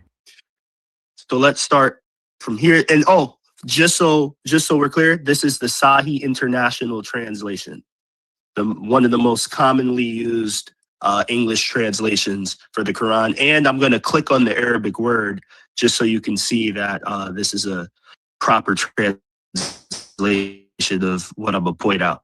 All right. It says men are in charge of women, and then you see here in parentheses where it says right of, whenever you see parentheses, that is usually either the tasfir, or tasfir is usually like a commentator or an Islamic scholar that is giving you like context of what's being said. But the parentheses isn't indicating what the Arabic says. It's just like the tasfir commentator inserting something. By right of what Allah has given one over the other and what they spend for maintenance from their wealth. So righteous women are devoutly obedient, guarding in the husband's absence what Allah would have them guard. But those wives from who you fear arrogance, here is going to talk about what is called the 3 stages of divorce. In Islam, there are 3 stages of divorce. In the first stage, you advise them, right? These stages of divorce is when you're having like a disagreement or a severe falling out with your wife. You go through these 3 steps Allah is guiding you. The first thing, you advise them. Then, if they persist, this is step 2, you forsake them in bed, meaning you don't sleep next to her. You make her sleep somewhere else or you sleep somewhere else. You don't share a bed with her at step 2. And then finally, step 3, strike them. And then in parentheses, you see it says lightly. Again, the Arabic doesn't say strike them lightly. It just says strike them. But the tasfir puts lightly. But to me, it doesn't matter if you're striking her lightly or hard. You like, why are you being instructed to strike your wife? That's But not. if they obey you, once more, seek no means against them. Indeed, Allah is ever exalted and grand. So now I'm going to go to the Arabic. I'm going to go to the Arabic. I'm going to go to the Arabic. Hey, Astro and Cuban, y'all sit back and learn. Y'all should be taking notes No, right now. no, he's no. Sit back and learn. Quiet He's- down. There's I'm not something learning off that this he's one, not John. telling you. I want to hear what he's going to Quiet say. down. He's Yeah. teaching. Let him finish. Let him Even- finish. Hey, that was good. Pipe Yeah, let down, him- nigga. Pipe down. Pipe down. Let him You finish. go to the I'm gonna let Arabic. y'all have the floor, bro. Yes, when you go to the Arabic here, you can see right here the word. The word. Did you hear that? Yeah, say in No. Arabic. We can't hear it. We can't. It's not coming. The audio is not coming across. But go ahead. Just say it. We good. I don't speak Arabic. Oh no, Somebody- we don't. speak Arabic. somebody with a- But when you if you were to come here to Quran.com yourself, pull up chapter 434. Hold on, brother. If you pull up the verse yourself and you click on any of these Arabic words, it'll recite the Arabic word here that you see on the screen, and it translate and finally strike them. And you can see it doesn't say strike them lightly. You know how many Arabic? Wait, hold on, brother. Hold on. Fuck, he's not It doesn't written say on full. it doesn't say strike them lightly, but I'm saying even if it did mean strike them lightly, I don't think in 2026 we should be going as far as hitting our wives softly, hardly, or whatever the case. But I'm done here. Peace to you, Shakir. Shakir killing us in the chat. Shakir actually hit y'all with some shit. Shakir said maybe I need to read it to him in Arabic. And that's a, I if you think don't, Shakir can read Arabic. He said, no, but let's get his points because we ignoring the chat a little bit. Before So y'all the go back thing to is, war. Hold on. can It get- says Shakir said it's a 6th century book, you dumb mother. How you think people at the time taught how you think they taught just 100 years ago? Pure Black said at least we had empires under Islam. Vyasa said not sure on the current conversation, but a contribution of this is about women. Early Christianity churches were often headed by women, not men. Shakir says pull verses from any religion that you like and see how it is. And Egg Beats, you still ain't. I sent you a first link. You ain't joined the chat, so now I'm starting to think you're afraid. So I don't know who's next, but now that Cuban and Astro have been properly taught, I just want to make a pretty quick sure point. one of y'all want to say something. So in Arabic, if you get one word, it could have 3-4 meanings to it. So him just pointing out one word, he didn't even explain the word, didn't even read the word out. So what are you supposed to believe? What is he teaching us? Can't argue with Doesn't that. even speak Arabic. No, that's disingenuous. You know what the How? word Well, means. if he So doesn't you understand tell us Arabic, what the Jeff, word. how's he going to understand what the word means? Maybe I he think don't disingenuous understand. make it into a whole Translation conversation. of it. I just pulled up the Translation in translation. Arabic. We're Hold on on. You Carnivorous don't understand the Podcast. Let language. Chef How the speak. fuck are you Hold on. talking? Chef is not somebody. Hold Chef on. Corey, they're not somebody got to fight to speak. It's their channel. Let them speak. Listen, if you understand what the word means, Astro, just tell us. He always said he don't speak Arabic. He can read it in English into Arabic, and we'll tell him what he's saying. Is he correct or I is he just wrong? pulled it up. No, I just pulled it up on the screen. I just Put it had in it the on the chat. screen. It said what it meant. He's got You to know what? You read want the me to word chat out in GPT the Arabic. word? I'll chat GPT the word. You want me to do that? Chat GPT, is that your source? So Hey, there Okay, was so what is your source? So either he What is right your or he source? wrong. Either he right or he wrong. What is your source? No, the translation is. It doesn't matter if he's hit or lightly hit, but what I said before is that a word in Arabic can have 3, 4, 5, 6, 7. Okay, so what are you saying it means? What are you saying it means? It's content. So he's got to explain the content of the Are you word. purposely ignoring us at this Yeah, point? he is. He's doing this on purpose. He's doing this on I purpose. feel like you're Yeah, doing that on bullshit. purpose. They asked you for the definition since you know, so tell us. He just muted up. He's tapping out. What you got to say, Cuban? Well, I'm trying to pull this. Hey, Cuban, can you first say thank you for being taught? Yeah, right. So y'all getting beat by a non-Muslim during Ramadan. Y'all need to be ashamed of y'all. No.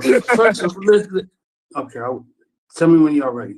Go ahead, bro. Okay, so in regards to this, from what I understand, there's a hadith in which the Prophet gives an example of this. And the example was, say, like... yeah, but he hit Aisha in her chest. I know what you're talking about. But he hit Aisha in her chest. No, you got to let true. Let him go. That's not what I'm going to say, Psychic. So he gave the example of tapping his lap lightly. So the striking meant like striking like a feather. Like the woman's flipping out on you. All right, sweetie. Okay. Like that's what that was implying. It wasn't talking about hitting the woman. All right, can we get back to the 2-state? Are we gonna get back to that? No? Yeah, we And I only pulled that up because Brass was asking about women's rights. And I want to know the women's rights. Yeah, I just pulled that up to show examples of so women's you mean rights. to tell me? Let me get this right. This is all. First of all, the original conversation, which I don't mind talking about this, but the original conversation was about the 1 state or the 2 state. Yeah, so you said you wanted an I Islamic state. You said you wanted an Islamic state. And I finish. Yes, finish. Because I happen to say that Muslims should run it. Now we're here. Okay, Jews should run it. That make you happy? Let's look at Torah. No. Wait. Christians. No. I know where he's going. Let him go. Christians I know where he's should going. run it. See, I know where this he's going. The point in what I'm trying to make is this. Whoever runs it is going to be a shit show. That's my God honest opinion. Based on what we see today, whether they're a Christian, whether they're Muslim, whether they're Jew, it's going to be a shit show because it's business.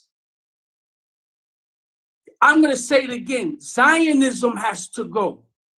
The same way if we live in occupied Germany under Nazis, it's not Germans got to go. The Nazis got to go.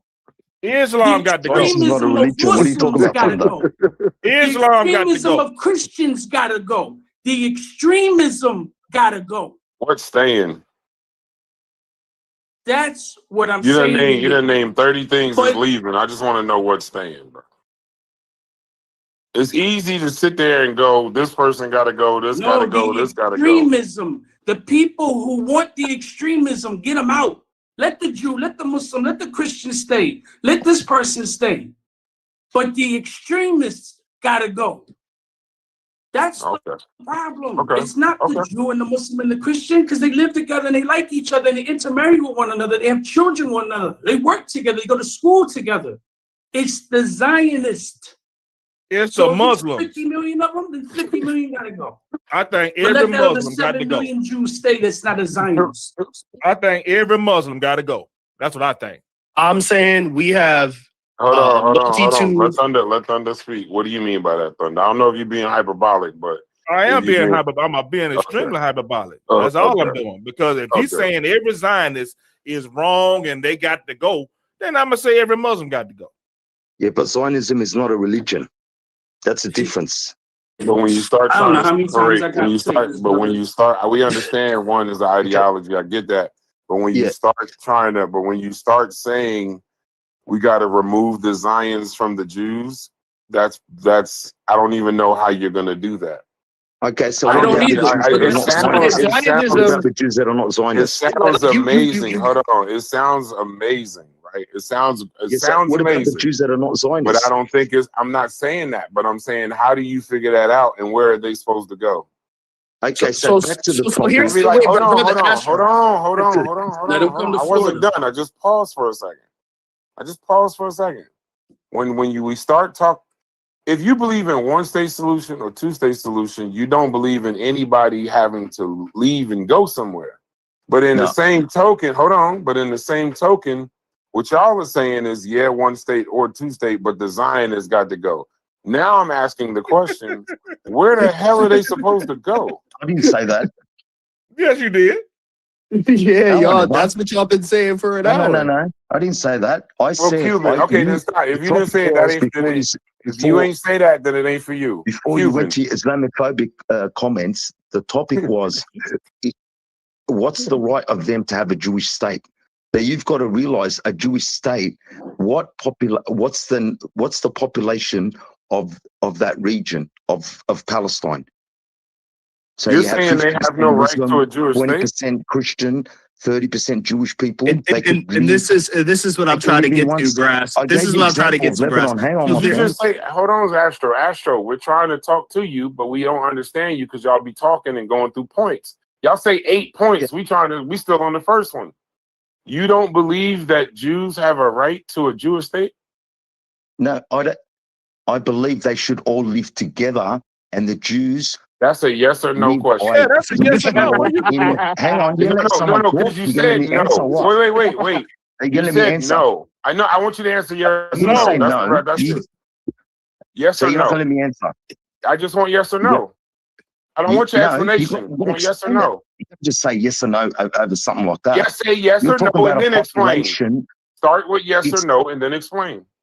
If it was just Jewish people, I would say yes. If there's Muslims and Christian In the people that situation also we live on the talking land, about. no, because each person. That's crazy. What I gave the example of Lebanon. Christians abide Oh, by he is their law answering it when right they're in now. court. He answering it. You can't even He just bloody gave you let a someone non-answer. talk. You can't even Go let ahead. someone talk.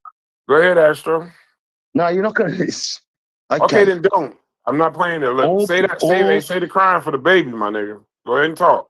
Yeah. I'm not a nigger. So, yeah. You're right. I apologize. Go ahead. Yeah, that's okay. No. He's right. I apologize. Okay. Some people don't like that. Yeah. I agree. Go ahead. Yeah. So if it's a one state and each community live by their law, so the Jews, they have their Jewish law, the Muslims have their Islamic law, and the Christians have their law in a one state solution. Like how did Jews live in Damascus? How did Jews live in Morocco? How did Jews live in Iran? And they still follow their beliefs. Yeah, you can't just say Jewish state when there's 40% of the population Muslim and you got 10% Christian. That doesn't make sense. That's what I was trying to point out. Okay, I'm gonna explain why it makes sense. Because while you talk about how small in your eyes the population of Jews is in that region, at the end of the day, while that could be true in your eyes, what is also true is, in comparison to the rest of the world, that is where the most Jewish people are on the planet. Because Jewish people. I don't think. I think it's in America. Hold on. You said no, it's not. Jews in America. Wait. Hold on. I got it right in front of me. Israel has the most Jewish people living in it. roughly 7 million, with the United States essentially neck and neck at a similar level, depending on the exact data set definition used. Either Israel is number one or the US is number one. So Can I again, push back on that? even Can I push back on Yeah, that? hey, even True, hold yes, I on. would love to hear your voice. Let True That's finish and then True that's go not in. true. No, How, let them how many finish first. Let them finish first before you push how back. many Jewish citizens? How many Okay, so Jewish show me. citizens? How many So Jewish so citizens? show me. Wait, How wait, many Jew wait, citizens are wait a there in second. Israel? Wait a second. You're So talking shit. show me another country, right, outside of the US, in Israel, Outside the that US. has more Jews living in it than the two countries that I just read. Show it. Which country has more Jews living in it than 7 million in Israel? You want to go back 100 years ago, or are you talking about right No, now? I'm talking about in 2026. The Oh, solution is for today. 2026. Okay. The solution is for today. We're The talking and solution discussing would a be a solution for one-state today. solution with every religious sect having their own law governed, Okay, like they do in hold on, Lebanon. because Christians have a separate law. I really Muslims have a wasn't done separate law. talk. I really wasn't done talking, and I let you talk, and we heard you Yeah. say that like You 5 said times. you said to me they We have heard you say that Israel 5 has the times, largest bro. population, but then We you went heard to you say that it's 5 on times, par and with I'm America. clearing That's up. true. Hey, Truist, both of y'all stop for a second. I just want to hear Stupi's point. Stupi, say your point real quick. Can you hear me? Yes. Can you hear me?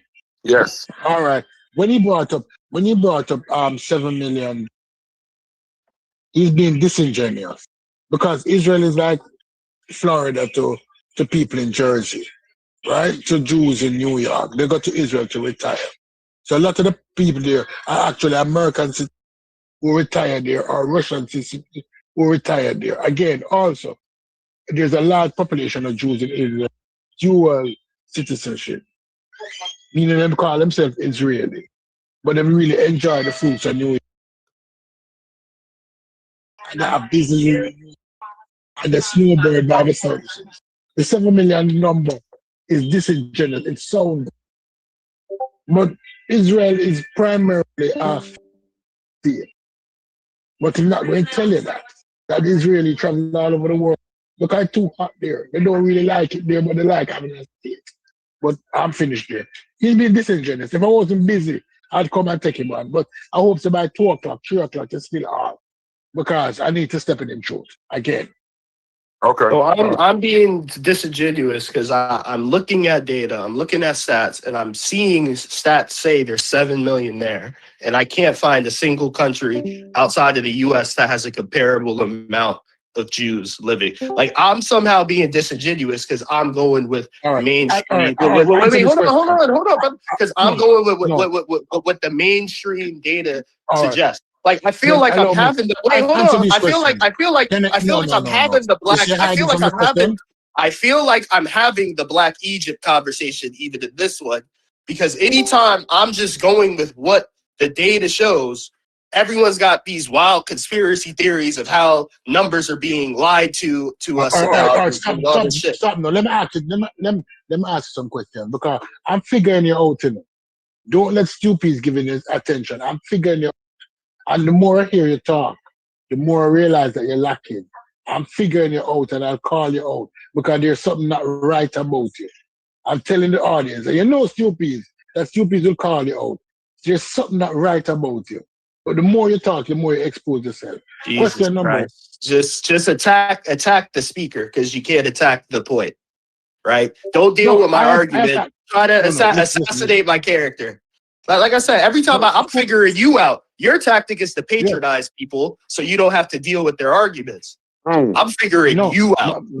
That's what you're all about. Patronize the person you're speaking to so you don't have to deal with the arguments they're killing you on.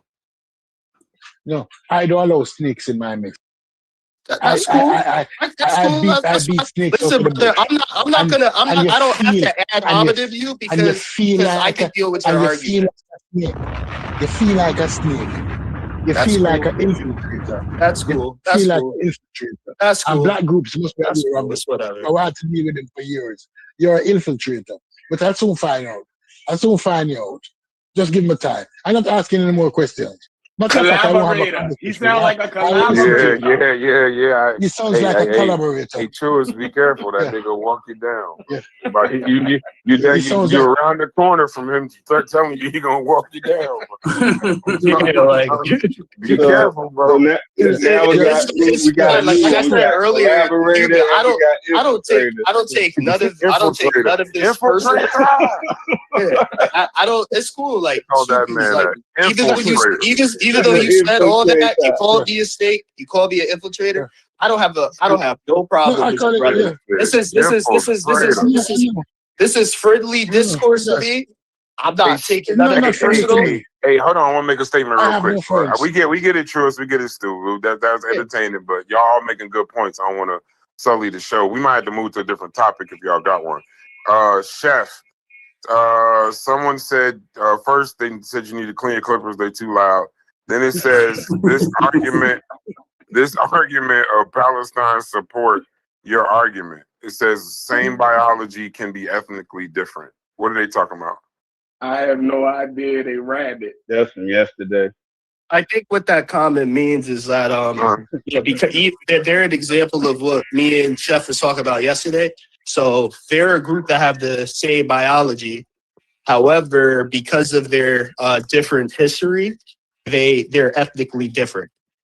So okay. you see what I'm saying? So like, yeah, a Jew and a Palestinian, they might have Levantine biology. However, due to the Jews having a shared history of leaving out the land, that common experience makes them a different ethnicity than the Palestinians that stayed. Okay. No, I think they have a different language, a different culture, different religion, different origin story. You dig what I'm saying? Even if they remained there for the last 2,000 years, they still would be ethnically different for all of the things that I just mentioned. Even though their origin story is a myth, but the fact your origin story can be a myth in your ethnicity. Most ethnic groups' origin stories are myths. You know what I mean? It's what they make up about themselves. So yeah, because when you look at what the Jews believe about themselves, ultimately they believe they come from a man named Jacob, who comes from Isaac, who comes from Abraham. And Abraham is somebody who came from like Sumer, which is in the Far East. So their genetics don't really show any like Far Eastern component to it. Like if they really no, Sumer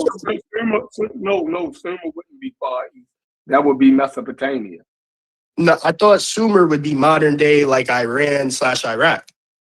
Yeah, that's Mesopotamia. That's not but that's definitely the Far East would be China. Oh well, yeah. Sorry, DNA, they do have that. Yeah, my bad. I don't mean that, but it's definitely not Levantine, right? Like their genetics show. There's a component. The component in Levantine DNA, probably 30% is from Iran and Iraq that we share with them. So that's wrong. I think you're wrong. We'd have to look at that closer because genetics. I already know. I'm telling you, Astro. Genetics show that modern Palestinians and modern Jews, their Levantine component is more tied to like the people we would call the Canaanites. Yeah, but the Canaanites themselves had Iranian-like DNA going back 3,000 years, and Southern Caucasus. That's when the J came in, J2, J1. Chromosome. So they do have they do share DNA with people from Iraq. Yeah, but the people from Iraq they share DNA with, they have a common ancestry, right? It's not that the Canaanites came from Iraq. That's the point. It's more Amorite DNA. So it's coming from the northern Eurasian area. Northern Levant. I think Northern Levant is more Levant. We heading towards Egypt. It's coming. Yeah. But Astro, I think we agree.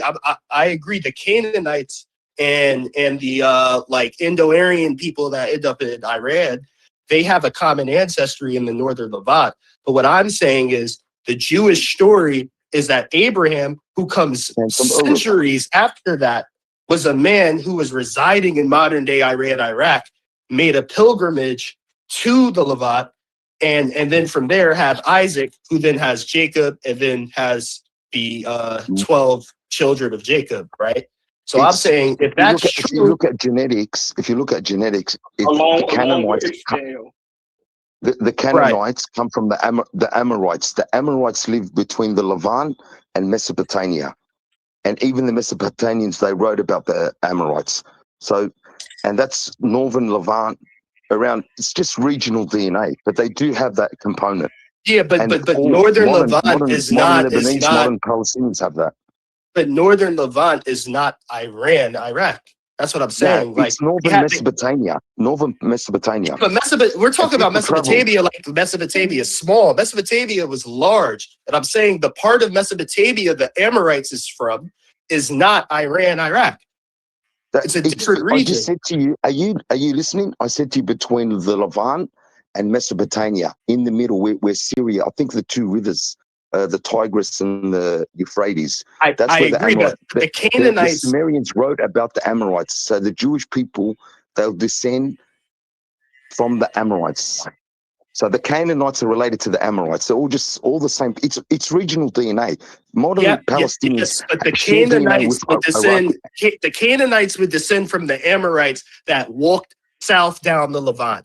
The people in Iran would descend from the Amorites that went southeast or eastward, right? No, so they have the same we're talking about starting point. You're talking about Iran. I'm talking about Iraq. Nothing to do with Iran. Iran, they speak a completely different language. Where was Sumer? We're talking about the Persians. We're talking But about where was Mesopotamia, Abraham? Where northern was Abraham? Mesopotamia, southern Mesopotamia. They all share similar DNA. Where and was this is modern Abraham from, populations. sir? Where was Abraham from? Uruk. Okay, That's where what was they say. Where was Where was Chaldea. Where was modern day Southern would Iraq. be where? Southern Iraq. Okay, is that anywhere near the Levant or the northern part of the Levant even? It's between them. Wait, what? Oh my God, bro! You're saying Iraq is near the Levant? Who jumped in and said something? Who's that said something?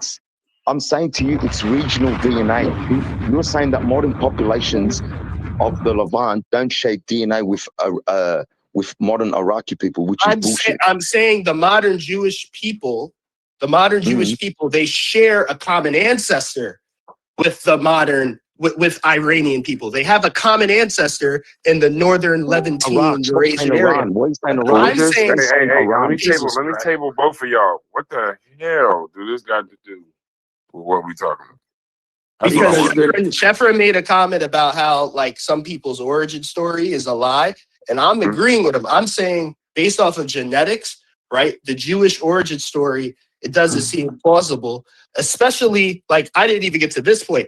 According to Noah's sons, right? The Jewish people come from Shem. Canaan is supposed to come from Ham. So they see themselves as a different lineage than the Canaanites. But genetics suggests that they are the same people as the Canaanites genetically.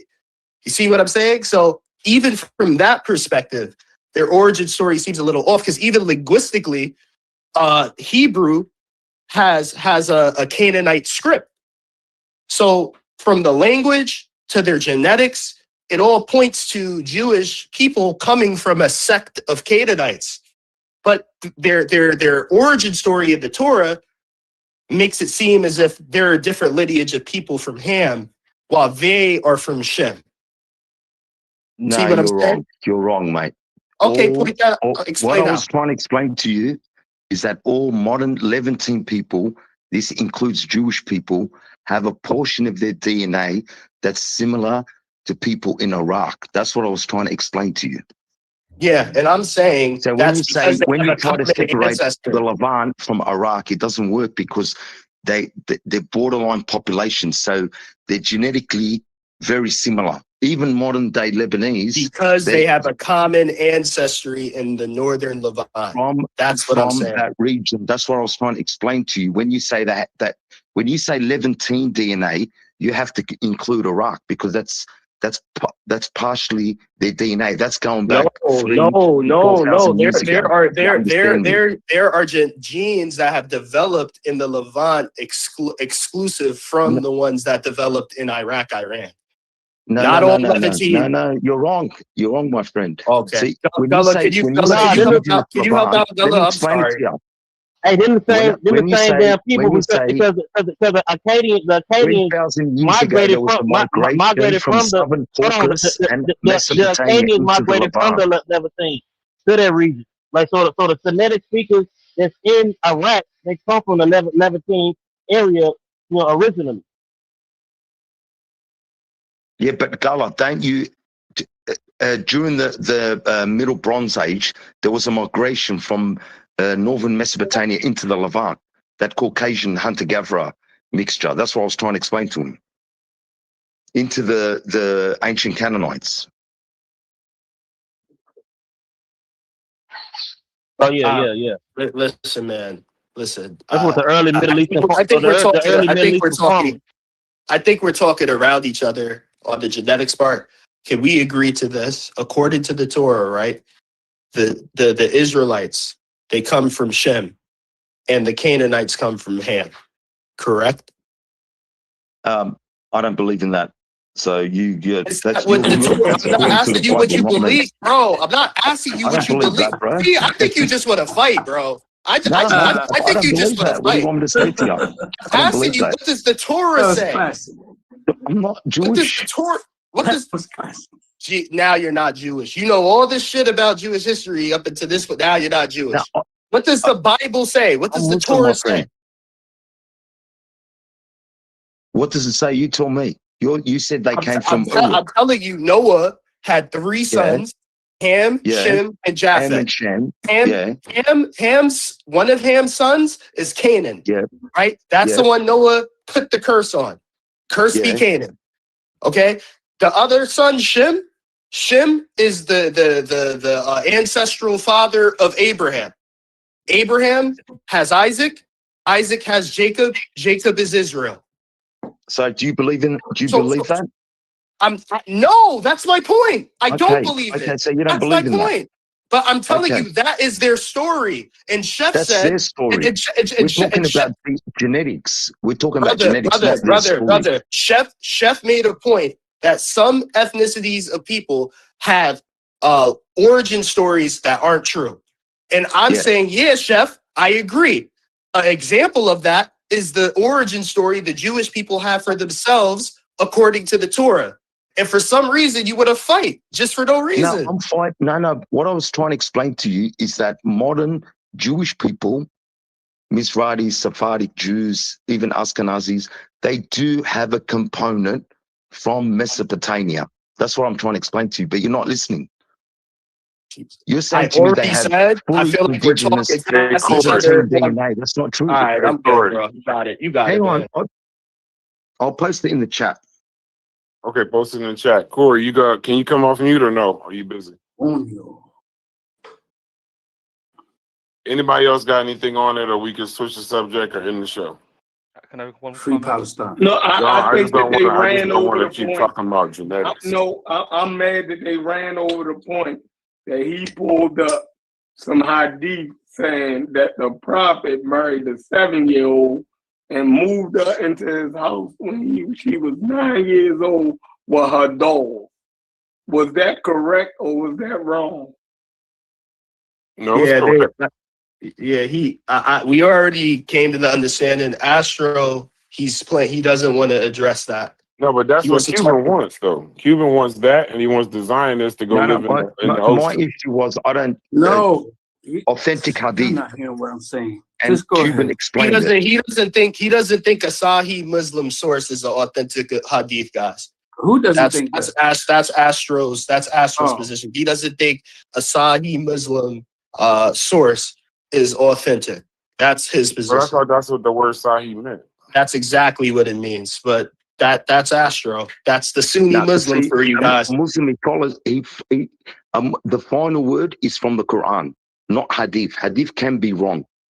Okay, so then what's wrong with Shias then? Because Shias follow the Quran. Hadiths can be wrong. That's a political No, they don't. conversation. Now we getting somewhere. Now we Hang on. So you're If, saying they if follow you're the saying Quran? if Is you're that right? saying the Hang on. Quran You're is saying all they you follow the need. Quran. If the Quran is all you need, what's wrong with Shias then? Because they adhere to the Quran's- Quran. The Quran says that there's the messenger of God is Muhammad sallallahu alaihi wasallam. The So then you Shiites, need hadith. hang on, let me talk. You're gonna fucking let me talk.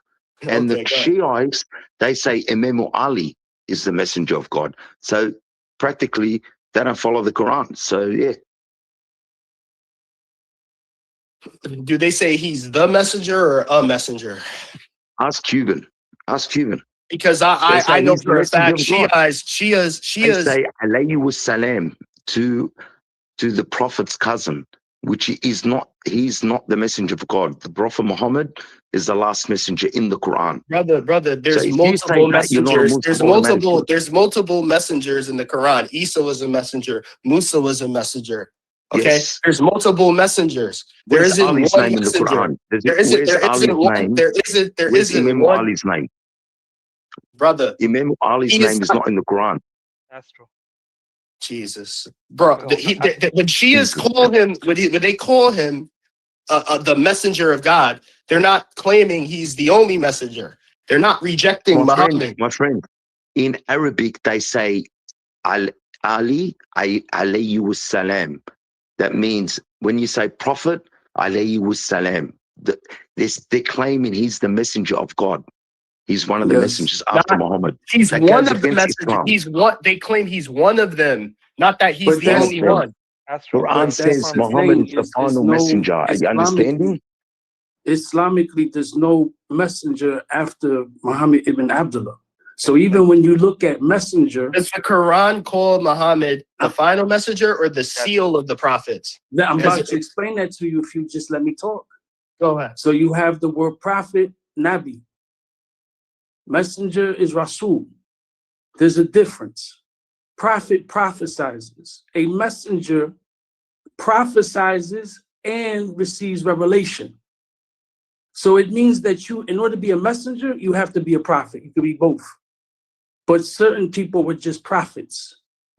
So by it saying that he's the seal of the prophets, and what was revealed to him? The Quran.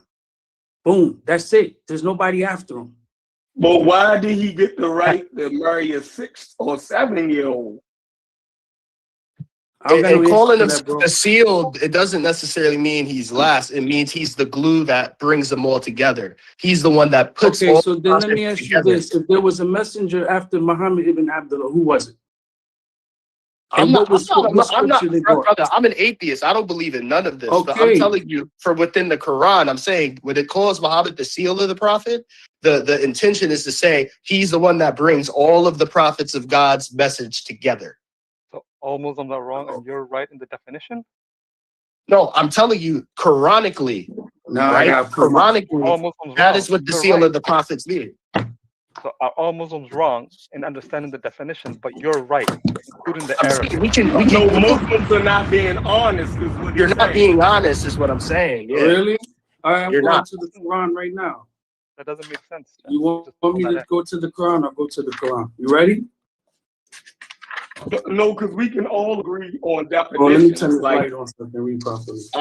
I'm saying, like, if whether we speak Arabic or not, can we all agree on definitions?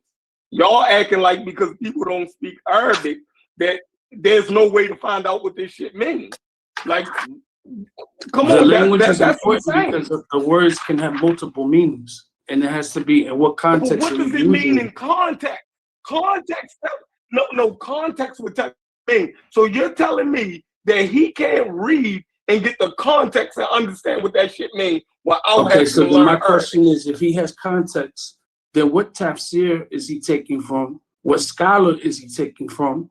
What hadiths is he using to validate it? He's using Muslim. He's using Muslim interpretation. Brother, No, he's Tazkir using Muslim So all that has to be, translation. you can't just read Hey, one Cuban, thing listen, and you Cuban, say, "Oh, look, Cuban, I read this and it means this." No, it doesn't work like that. Hey, It doesn't. Cuban, he's using Muslim translations and Muslims explaining what the shit means. Yeah, Y'all he's trying to disagreeing. say that the So religion. y'all saying the Muslims who know Arabic, who's translating it for us and telling us what it means, y'all saying that they wrong too. And I'm saying, No, Isonic, that's I'm not not what. saying every Muslim on the planet is wrong. I'm telling you what Shiites believe. The reason why a Shiite could feel as though there was another messenger after Muhammad is because that is how they interpret the name being the seal of the prophets to Muhammad. They see it as he was the one that brought all the prophets' message together, and that the prophet that comes after him, right? He's not replacing Muhammad. He's not replacing the prophets that came before Muhammad. He is just a continuation of the same message. That's how Shias see it. It's not that he's the only prophet. There's multiple prophets even before Muhammad. Okay, so I'm very well acquainted with Shiites, right? I'm very well acquainted with differences in Shiites. So I know why they take their positions, but their positioning to their reasons is flawed, is what I'm trying to get I at. think all of you are flawed. I think anyone that thinks a man getting married to a 6-year-old is okay is flawed, personally. 6-year-old. You keep talking about that. I'm not talking He's about that. obsessed with it. I'm not, listen. But it has to be addressed. It can't be addressed if you're biased. I'm being honest. If you're I'm biased, not biased. and you don't- I'm Any not talking to you right now, century. I'm not talking to you right now. Wait. Go ahead, guys, Sonic. It can't be addressed if you're biased. And if you don't read all the material and see from all point of views and what's being said, you can't see the contradictions. You're choosing one side in order to attack the religion. So at the same time, So Chef, what's the other side? hold on, Chef, So what's the other let side? me ask you a question, Chef. Go ahead. How old was her sister's age when Huh? she I was? don't know. Yeah. Okay, then the topic's done on that. You don't know the full No, so information, but you're attacking tell it. us. Why does that Hold on. matter? So tell us, right? So tell us how old her sister was. No. What I'm saying is That we make deviated from the original Aisha not conversation. 7 years old. We deviated from the original conversation to attacking the religion without understanding the full conversation and topics of it. So then, what is the point of having this conversation? No. If you got something to add, we're saying add it. Give us context. What I'm saying is the information is out there. If you want to learn one side, Oh, why don't you read the Lord. other side before you come to the table? Yo, I asked so you two tell questions. us, bro. So tell us. Tell What do you us. want? How about you Tell go us. research it? Tell us what about her sister's age makes it okay in any century for a 55-year-old man to marry a 7-year-old and then consummate it at 9? The conversation You changes tell when you us. find out. The conversation changes when you find out how old her sister was. What does that? Aisha Can you clearly. explain that? Wait. Y'all ain't Can you explain it though? Can you then if it, okay, we don't know. So is it okay if you explain it or you can't explain it? Her age changes when you find out how old her sister was at that time. So she becomes older. That's the thing. If you don't learn all the sides, How does she become older? How does she become older if the sisters explain that? I'm curious. I'm interested. her sister's 10 years older than her. So at the timeline, it will put her more in the age 17 range than the 6 and 9-year-old. So if you don't read the Wow, whole material, wait, guys, it stop. changes. Please. Wait. Chef, I got this. If the I saw prophet it. died when Aisha was 18, that makes no fucking sense. It's Shefford. On top of that, he's calling Aisha a liar.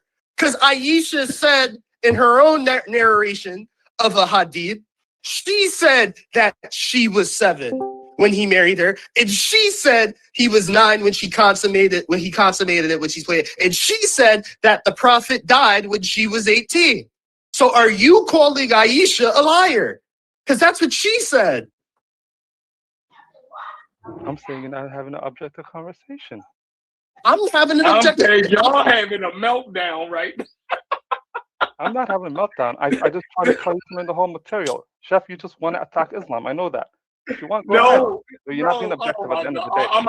I'm muting out. I'm gonna mute out. Hey, what's the name of that hadith? Just give me a second. What's the name of that hadith? I'll get you. I'll get you. Yeah, just give me the name of it. I need to know what's going on because I hear. I want to be respectful because it is somebody's religion, and I understand that y'all mopping the floor with Cuban right now. But Sonic isn't my friend, and I if he's making a statement, I at least want to hear it out. Cuban has just been getting beat all across the face, and it's sad. But go ahead. Anybody else want to go in on it? Brad's about to be reciting hadiths. Yeah, I'm about to recite a Alhamdulillah. hadith, man. I'm about to recite a hadith. Alhamdulillah, yo.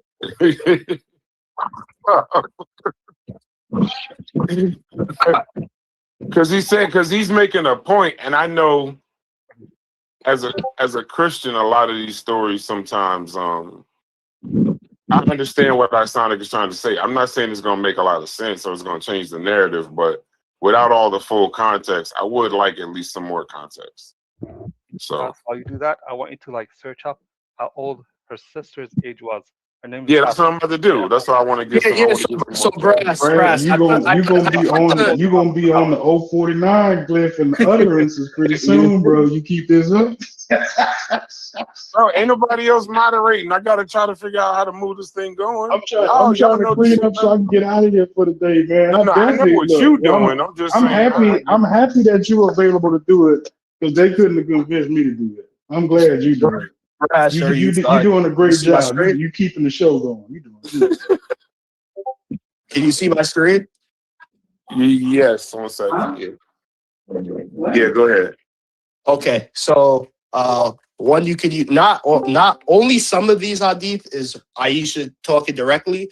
The one I read earlier, it's in the chat. That one was from Aisha herself. But all of these are Sahih and authentic and are a part of being a Sunni. So which one is? All of these are authentic. All right. These I are need all the one with part of- Aisha though. I need the one with Aisha. Well, with Aisha, I put that in the chat. But hold on, I'll go right here. Just tell me the number. Yo, I'm having some work this is done in so my wild house. that my chat GPT was like, this shit is violating our terms of use. That's how wild this shit is. But right here.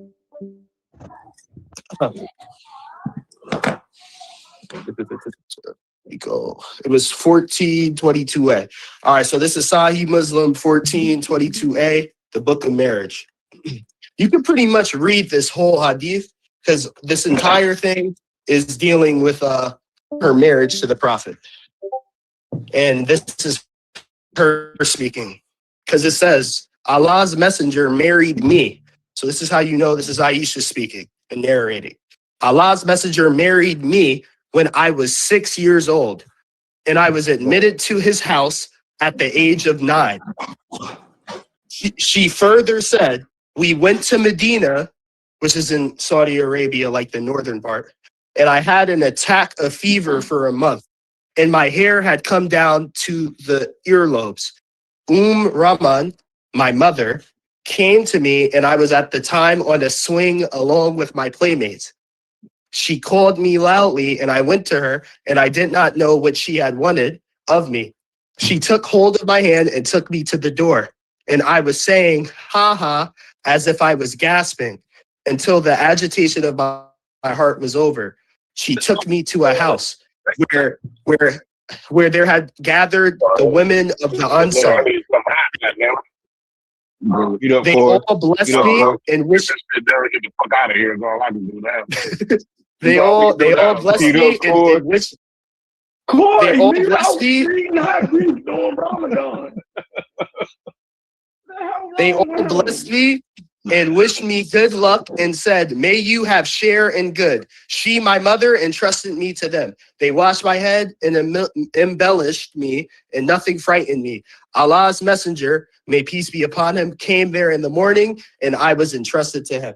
You can keep reading. I'm not going to read y'all to death, but this whole narration from Aisha herself, it's explaining the context and situation around her getting married to him and how old she was. She was still playing with dolls. She still had playmates. She was clearly a child.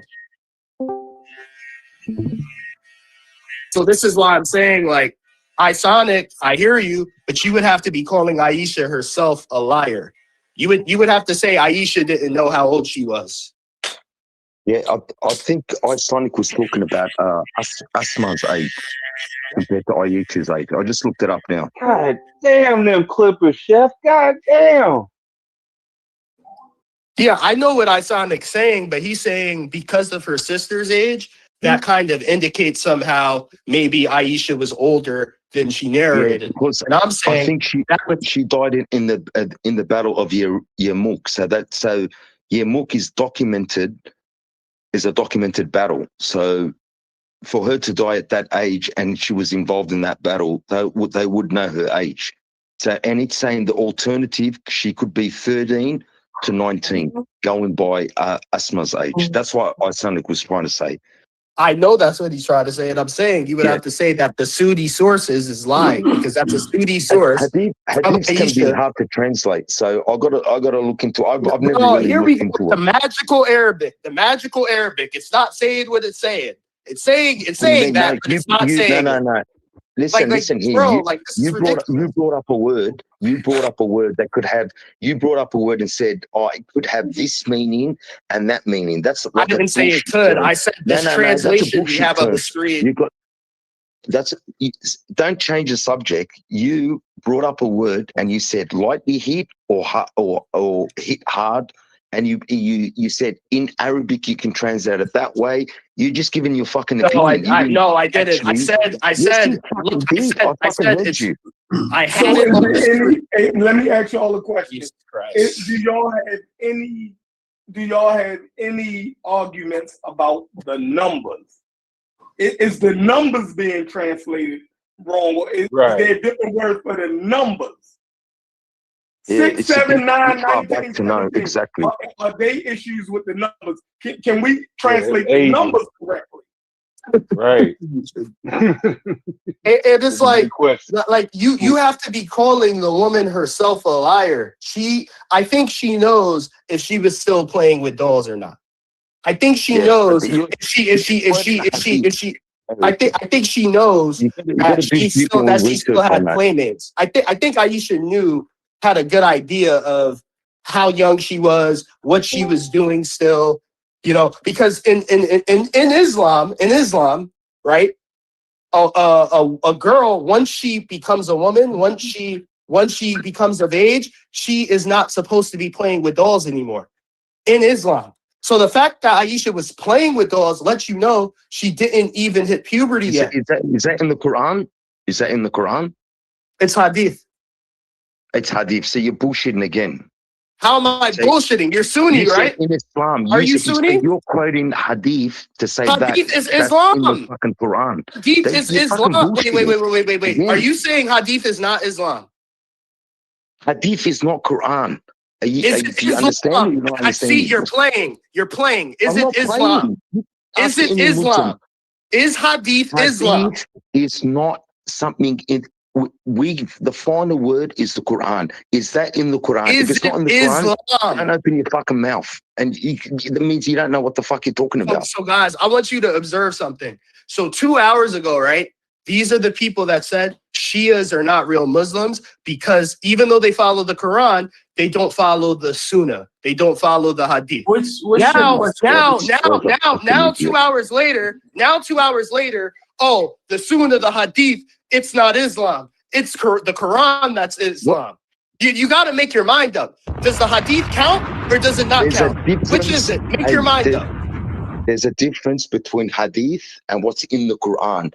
The Quran is the final word. Hadith is like saying that person, like when you read the Bible, Matthew, John, that person said that. It's all he say. Matthew and John is a part of the Bible. Hold on. Matthew and John is a part of the New Testament. What are you talking about? He's up on the jihad. You made a fucking statement that's not in the Quran. That means you too. He's up on the jihad. Let's not get the conversation hung up on simple stuff.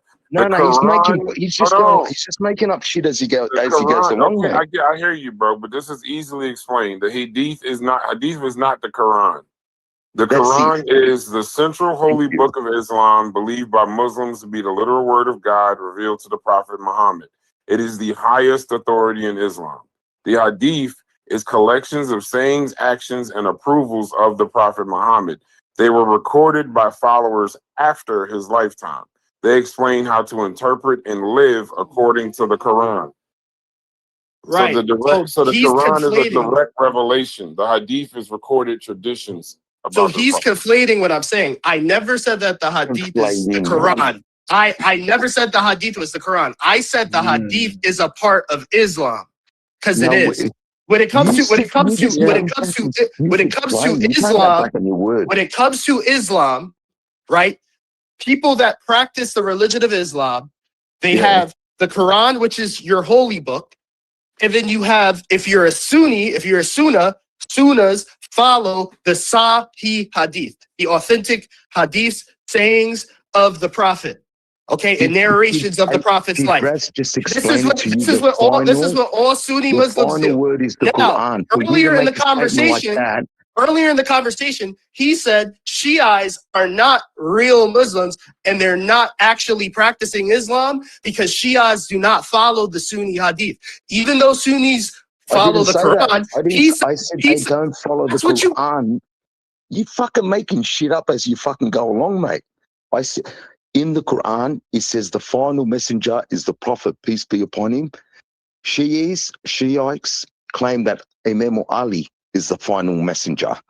You got to know the difference between problem. All of this part of the conversation has been recorded. It's no problem. All of this part of the conversation has been recorded. I'm going to go back and I'm going to clip you. You can go back. I'm going to clip you. It's okay. It's no problem. Okay, we know for a fact that that's what Cuban said. Cuban was definitely pushing pro Hadith and pro Sunni. That's definitely what Cuban. Definitely what Cuban was saying. You maybe could try to say that's not what you were saying, but that's definitely what Cuban was saying. I'm not sure about Astro, but I'm sure about that. Explained it to you. He just explained the difference between Hadith and Quran, and you have to explain it again to you. I said to you, it's not the final word. When you make a statement like that, it sounds really stupid. Straight out. I don't know whether that my statement was stupid because it's true. I said the Quran is the word of God. It is the word of Allah that all people that call themselves Muslims view as their holy text. The Hadith are the narrations and sayings of the Prophet Muhammad and his life. And there are Hadith. Every Hadith is graded from being authentic to non-authentic, right? And the Sunnas follow the authentic Hadith. There are Shias that follow some hadiths, but don't follow all of them. They don't follow mainly the ones the Sunnis do. This is why you call them not Muslims or not practicing Islam correctly. I don't know what's wrong with that statement. This is a fact. And you make arguments that if you don't follow the hadith, you're not following the Prophet, because the Prophet is the one who spoke and narrated a lot of the hadith. So if you don't believe in these authentic hadiths, you don't believe in Muhammad. That's a fact. If you don't believe in the sayings of the Prophet, hang on. So your claim is that you said that Shiites are Muslim, and I said to you that in the Quran itself, it says Prophet Muhammad, peace be upon him, is the last prophet. They're saying that Imam Ali is the last prophet. You see it's what would you call it? It's practically Christianity. It's going against what Islam is saying. It's got nothing to do with hadiths. You're confusing the two. I'm not. And bottom line is, you're confusing the two. Islam, you're quoting hadiths and saying that is what's in the Quran. You're making it. No, I never said. See, you're a liar. I never said. You said Islam. Now I'm straight up calling you a liar. I never said that. I never said that any of the hadith. Did anybody understand? We ain't getting nowhere. We're not getting nowhere. Yeah. I mean, he didn't. I don't think he quite said it. I don't even know, but we're not getting nowhere. What about the little girls? Nobody want to talk about the little girls. Nigga, what? The what? The little girls. Oh, the little girls. Loud ass clipping. Little girls. Yeah, like I'm not saying the hadith is in the Quran. I never said that. Obviously, I'm knowledgeable enough about Islam. I would never make a stupid claim like that. I never said so knowledgeable on this though. Well, like, why are you so knowledgeable on it? Is it something you had to do, or is it something you chose to do? Just the nature of how I was raised, and then later in life, extensively read the Bible myself, the Quran myself, learned about the religions. And that's kind of what drove me to atheism, learning more about certain things. Stuff like but the girls and stuff. yeah, That kind of shit. Okay. But yeah, like I wouldn't, even though I'm an atheist, I wouldn't lie on a religion. Like I'm not lying in anything I'm saying. You know, I'm saying the hadith is hadith. I'm not saying what I'm reading is in the Quran. I never said it. What I said is the hadith is a part of Islam, because it is. When you talk about what the religion Islam is, Islam includes the Quran, it includes the hadith, it includes the Injil. You know what the Injil is? It includes the Before it's Zabur. corrupted. You know what? You know That's what what the Muslims Zabur? believe. You know what the Zabur is? And it It's includes corrupted. the Before Torah. it was corrupted. Yeah. I'm saying, like, whether you want to say it's before it was whatever, it includes Yeah. the Injil, it includes the That's what Torah, Muslims it believe. includes That's the what it Zabur, says in the Quran, not hadith. it includes the Zabur, and it includes Hadith.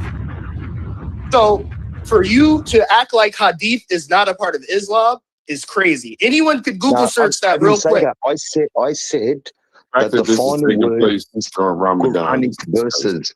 When you make a statement like that, you're making out to the viewers that this is what it says in the Quran itself. No, what I'm You're making not out to the quoting it. viewers is I'm No, he saying, was not Next saying that. time, He no, was hadith. that's not not Say what I this is said. hadith. When He I did read a not say hadith, that. brother, when I read a hadith, what I'm saying to the audience is, hey, viewers, this hadith, this is Islam.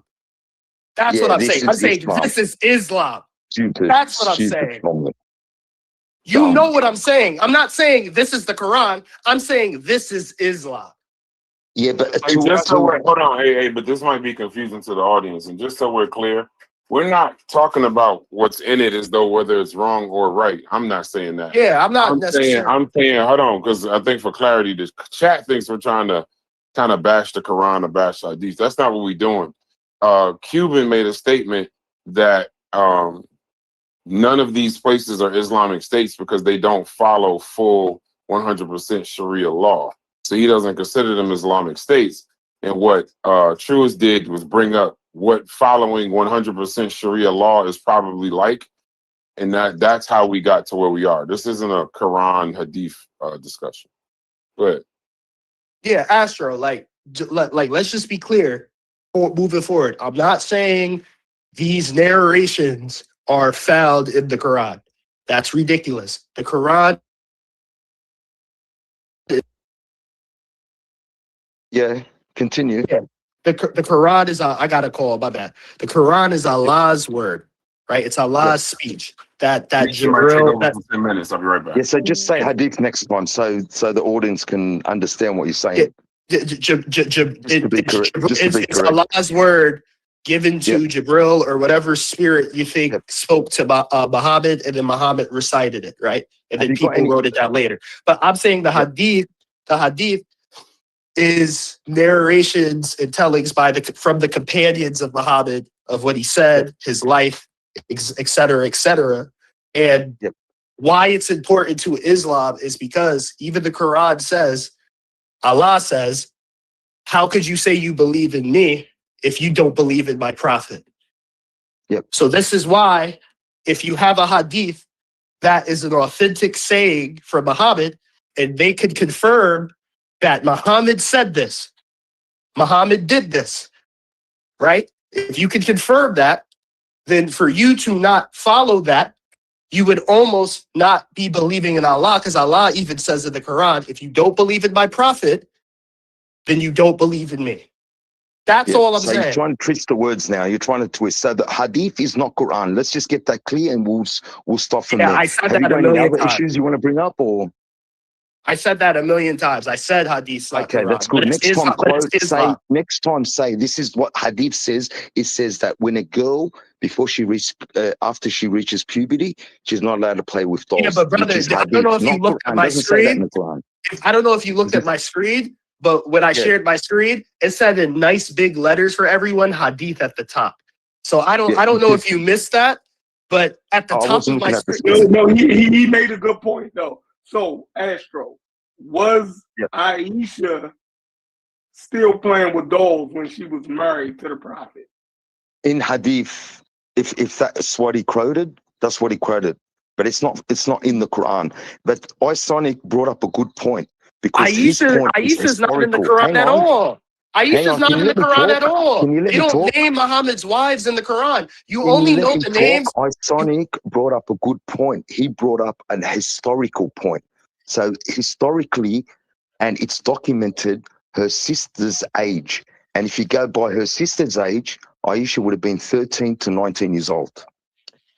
And that's Playing with historical. dolls.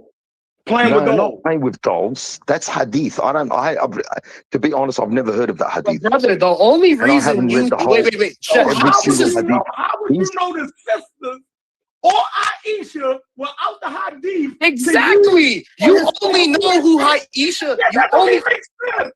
don't make sense. Hang You on. only No. know Aisha because of the I'm bringing hadith. up a point by Sonic. Yeah, keep letting off buttons. Is that like you got your moment? No, because it's I was just trying to evidence. explain How do that you know Isonic, any of his wives are brought without up the a hadith? point. He is kind of cooking you right now. You don't even know who Aisha is without the hadith. You don't know who any of his wives are without the hadith. You don't even know how to pray properly without the hadith. You don't know how to pray. Can I ask? I said properly. I just want to ask Astro a question. Yeah. Astro, would you agree that the hadith are not only the application to the understanding of the Quran, but as ayats were being revealed, so was the Sunnah?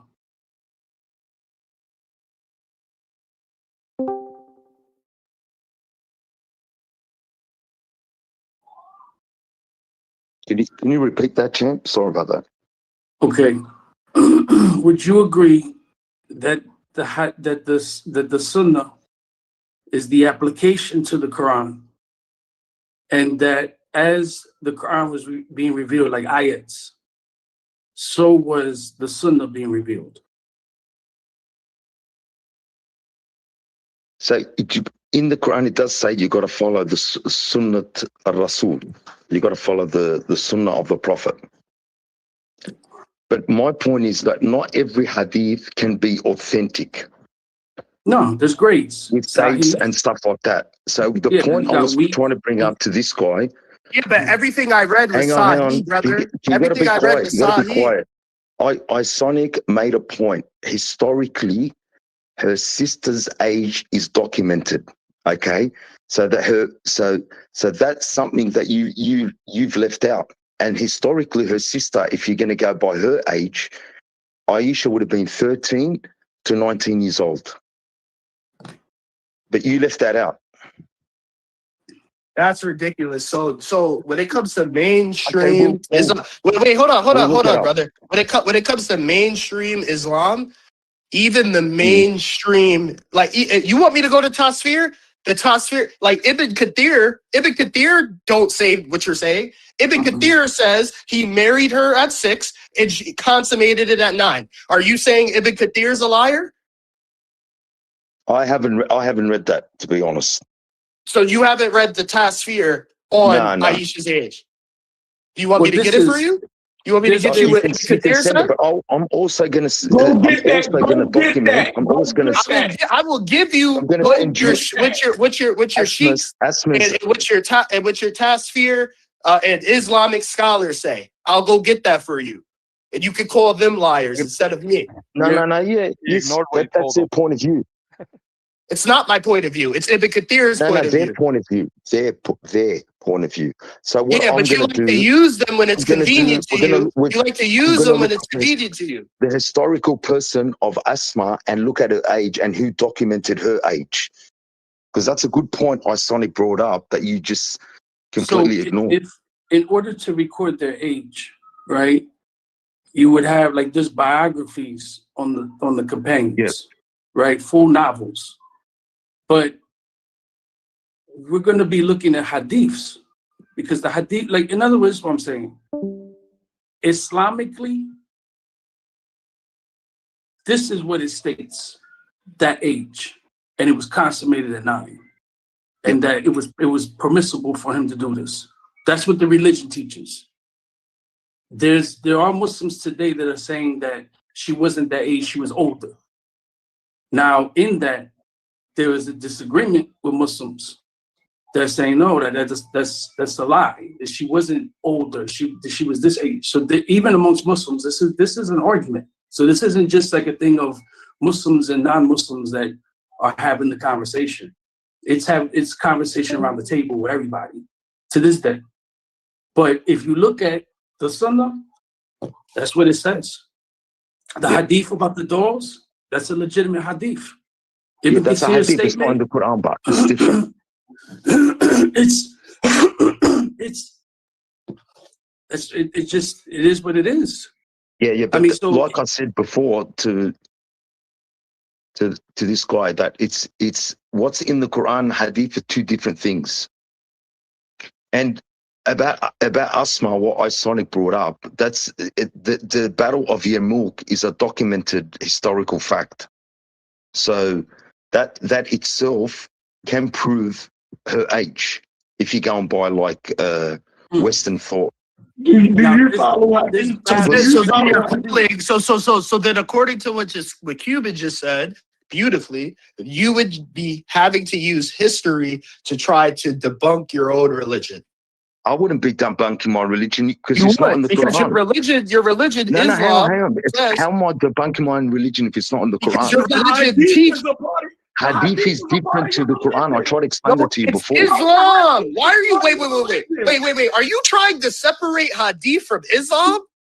I'm just saying the final word is. Are you separating Hadith from Islam? I'm not separating. I'm just saying to you the final word is the Quran itself. Aisha is not in the Quran.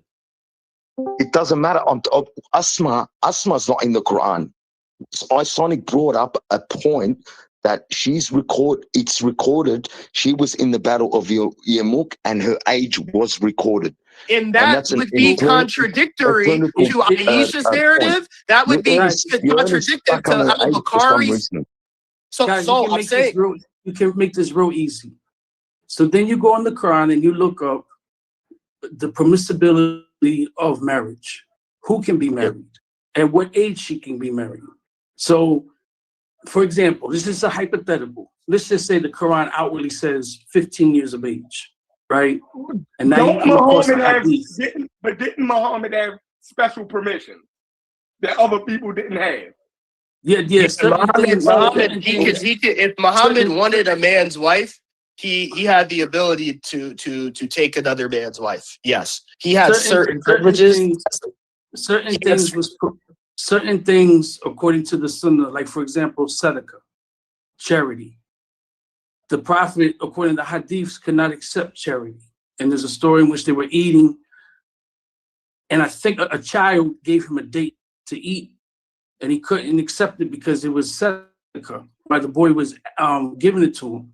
So like anyone else that's Muslim can accept sadaqah, right?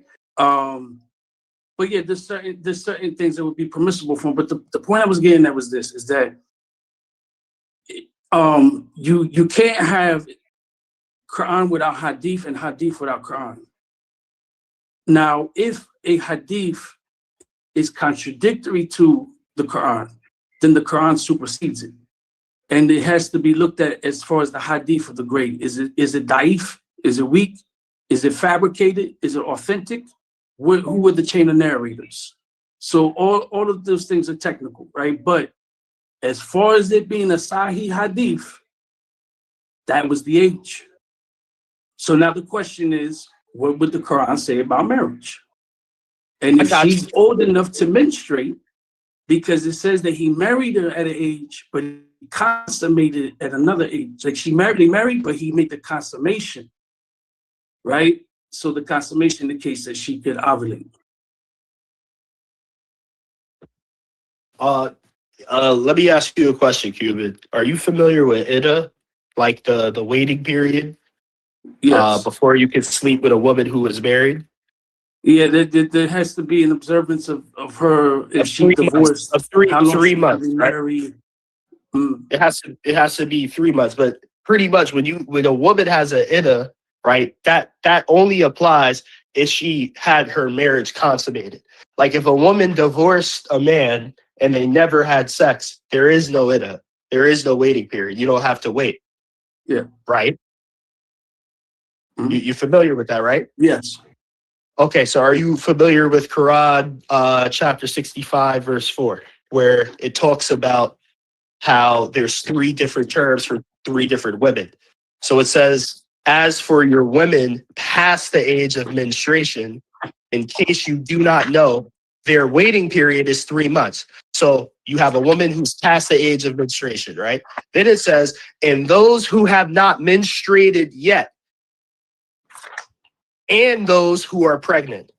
So there's 3 women, right? It's talking about having an iddah period. The first woman is a woman who's past the age of menstruation. The second woman is a woman who hasn't menstruated yet. And the third is a woman who's pregnant. So my question to you is, what kind of woman hasn't menstruated yet? What does that mean to you? Well, and this is in the Quran. From what I understand on that, that was talking about a woman of age to marry, but it's like, for example, let's just say an 18-year-old, but she still hasn't menstruated. What type of 18-year-old hasn't menstruated? If they have an issue in that area, yeah. Some women ovulate too much for too long. Because the reason I say this is there's a matter of fit. Let me just go ahead. There's a matter of fit on when a woman menstruates under various conditions, right? Because of the whole thing of salat. The woman has to pray. If a woman's in her menstruation, she can't pray. She has to make the prayers up. If she's menstruating while Ramadan, she has to make those days up. So there's fiqh and there's conditions to those things. I'm not qualified, today to get into that at all. I'm not qualified. I'm just somebody. Yeah, but women not menstruating at the age of menstruation, that is not in any way a common occurrence. And this verse, Quran 65, verse 4, you can pull it up. It's talking about 3 categories of women, and all 3 of them are common categories. The first one being a woman past the age of menstruation. The second being a woman who has not menstruated yet, because that's how it's worded in Arabic. She has not menstruated yet, or never has menstruated, right? And then the third category is a woman who's pregnant.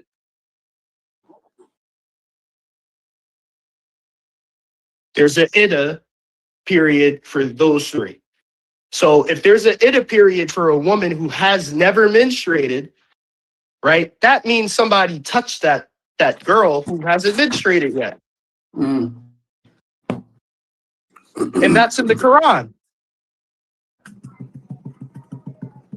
And I'm just trying to explain that. I don't have no explanation for that.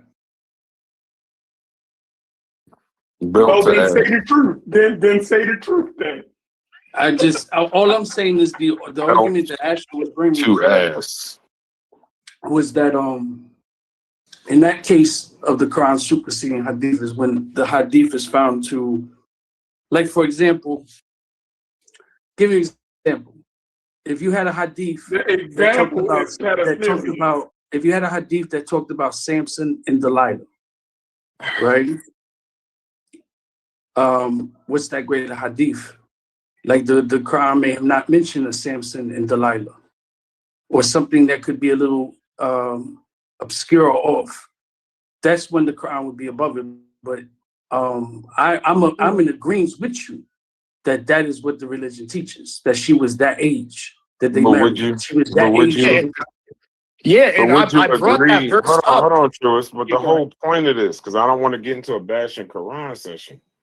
Would you agree? No, I'm not saying that. But what I'm saying is, would you at least somewhat back off the fact that an Islamic State has to follow this shit 100% in order for it to be an Islamic State?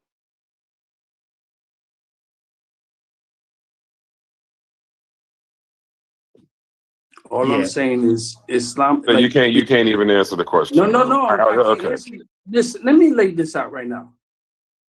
In case y'all don't know, I have a high respect for Islam.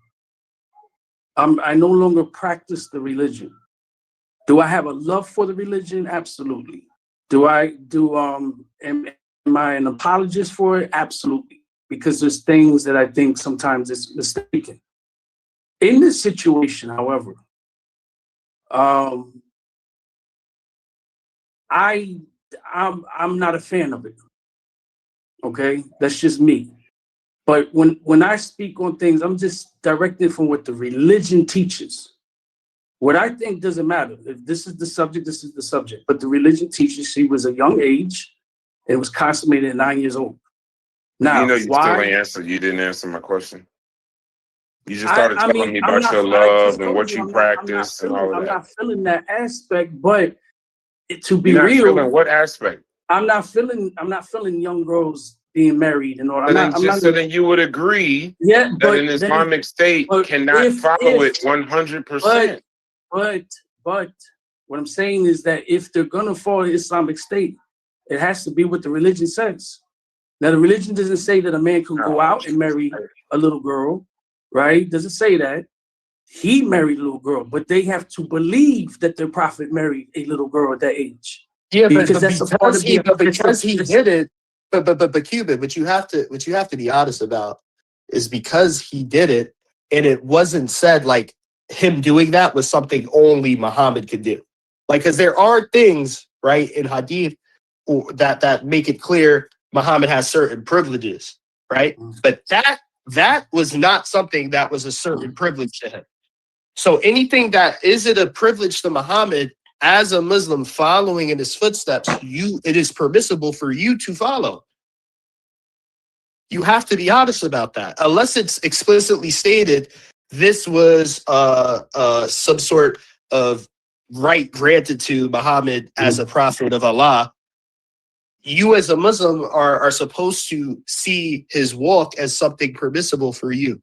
Well, if it is the case that it's permissible in the religion for a man to marry a girl that age, then that's what the religion teaches.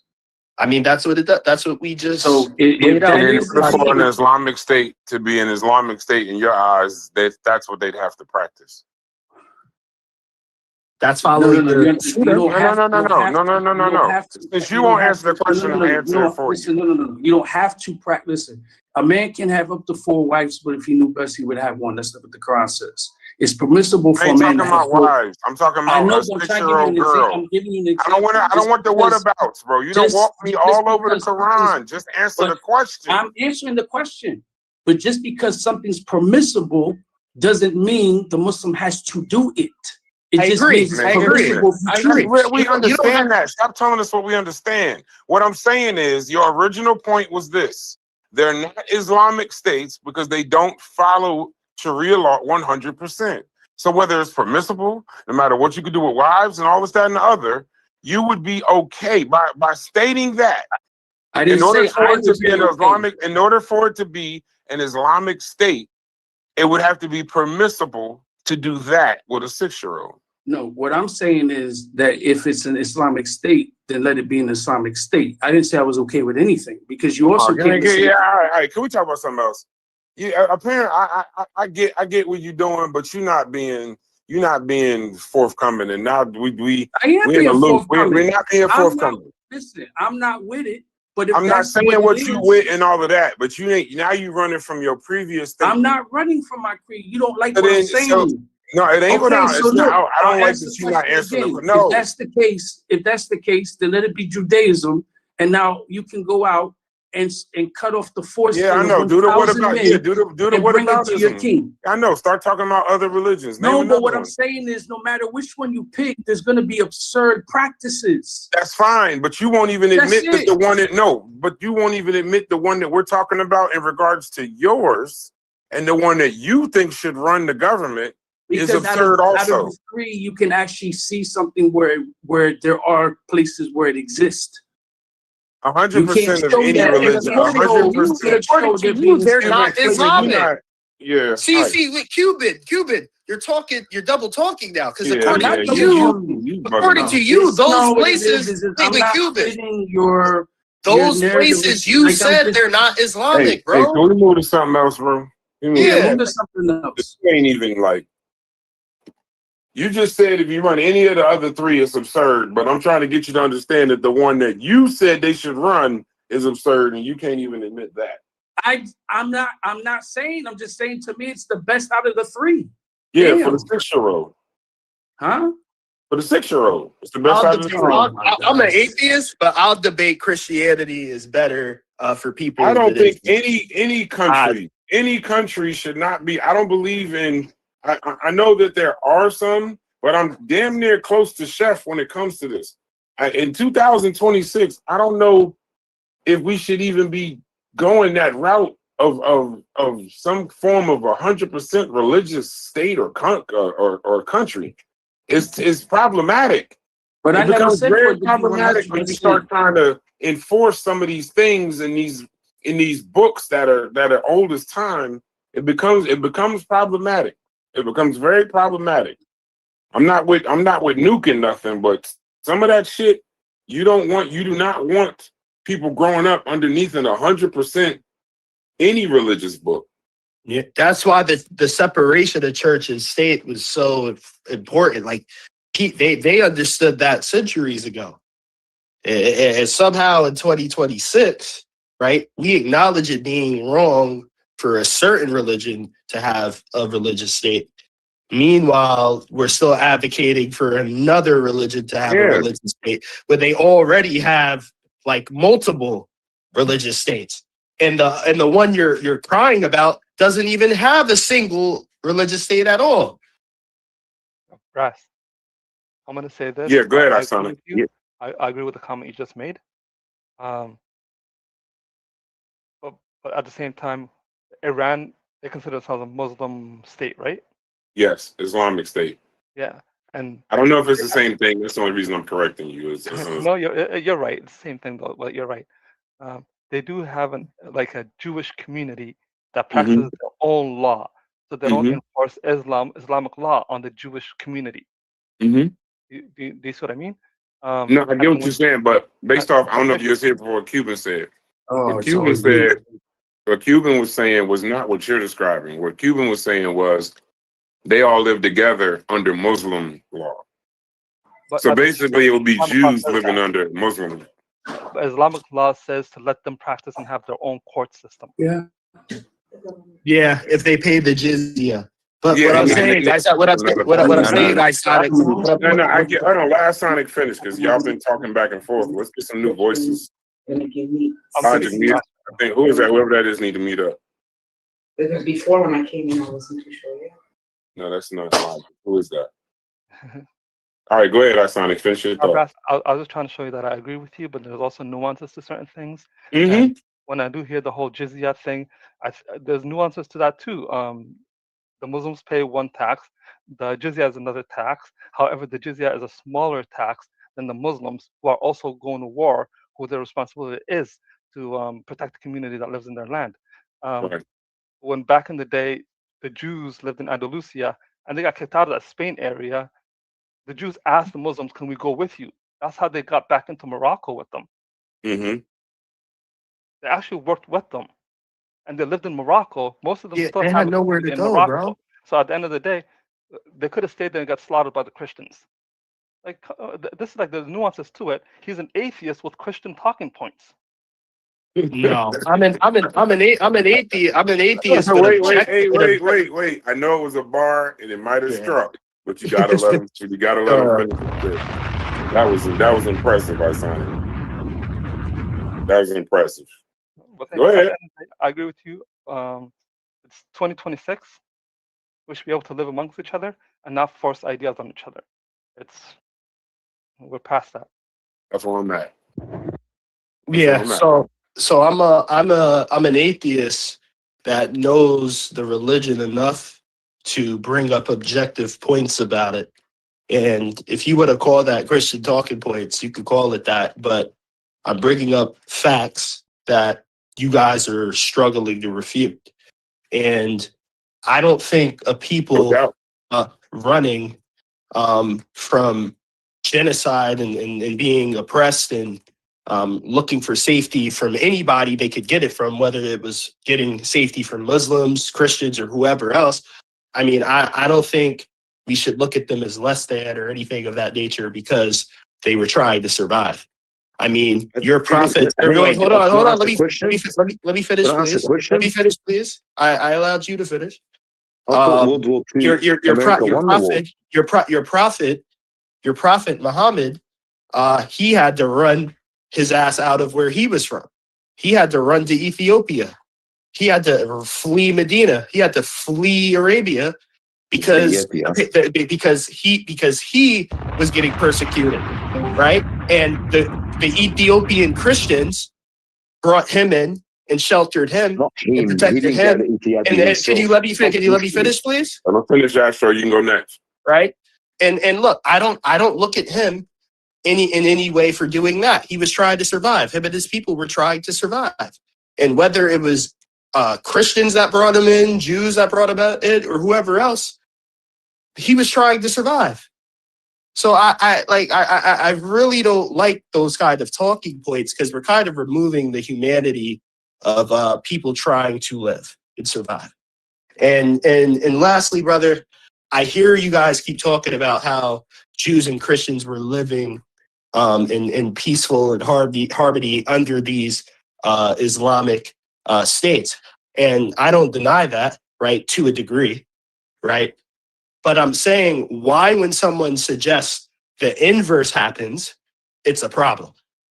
Like when someone suggests, okay, let's do the opposite of what you're saying. Let's let these people have their religious state and you guys can live in peace and harmony under their Jewish state. Why, when we say, let's do what you did, but just the inverse of it, it's a problem. Go. Why does it bother you so much? Can I bring up a point? Yeah, go ahead, Astro. Yeah, okay. So World War II, I'm 100% that they won the war. So what were they running from? What were they running from if the war was won?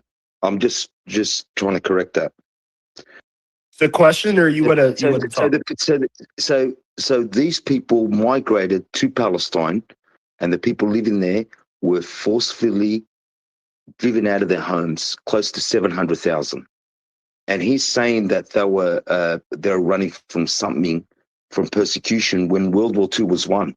There's no Nazis left. But it's not about that. We're talking about 2026. The point we were bringing, if you're going to have one religious state, you've got to consider other religious groups within that state. Having one state with different religious beliefs. And right now, there's Arabs that live in Israel that are not being treated equal to normal Israelis. So that's happening right now. It's already a Jewish state, and there's already how many 2 million Palestinian Muslims, and there's some they are not equal to a Jewish person in Israel. Yeah, brother, I don't think that's right. If that's happening, if that's happening, right?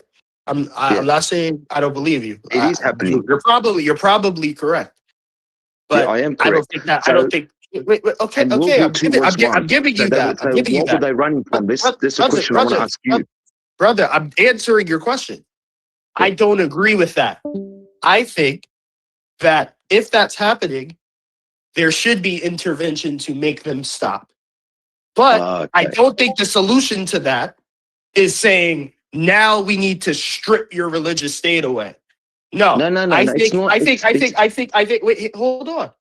I think they should be allowed to have a religious state that is treats everybody, no matter what their religion is in their state, fairly. just like Yeah, the but Islamic countries do. But it happening seems right to be. now, Wait, hold and on, it's hold not on. Let me working. finish. It Not seems to working. be. It seems to be what you're suggesting.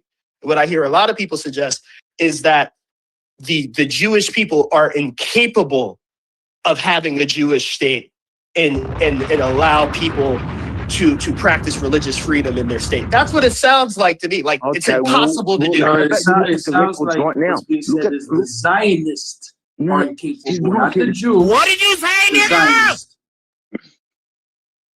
Whoa. Did they not have a ceasefire? And how long into the Who's ceasefire did the who's Zionists go killing Palestinians? How many ceasefires yeah? they had where they went against the ceasefire? So again, I'm just trying to These cut to the actual chase. questions I'm just are trying to. what? Y'all I'm tr- pausing, yeah, but then y'all get mad when somebody else start talking. yeah, Either like answer the question or don't, but make your statement. Make a statement and keep talking. We made a statement. Hang on, it's 2026, and he's saying that what's the problem if they have a religious state? Well, they got a religious state. What are they doing to the Palestinians? Now, but you got to look at the facts. What's happening on the ground in Palestine, Israel, in that region? Astro, I'm what asking he's you very saying clearly. Are you is saying there's because of what's genocide happened? and it's I'm and there's asking. apartheid state. I clearly You said. can't I think. answer that.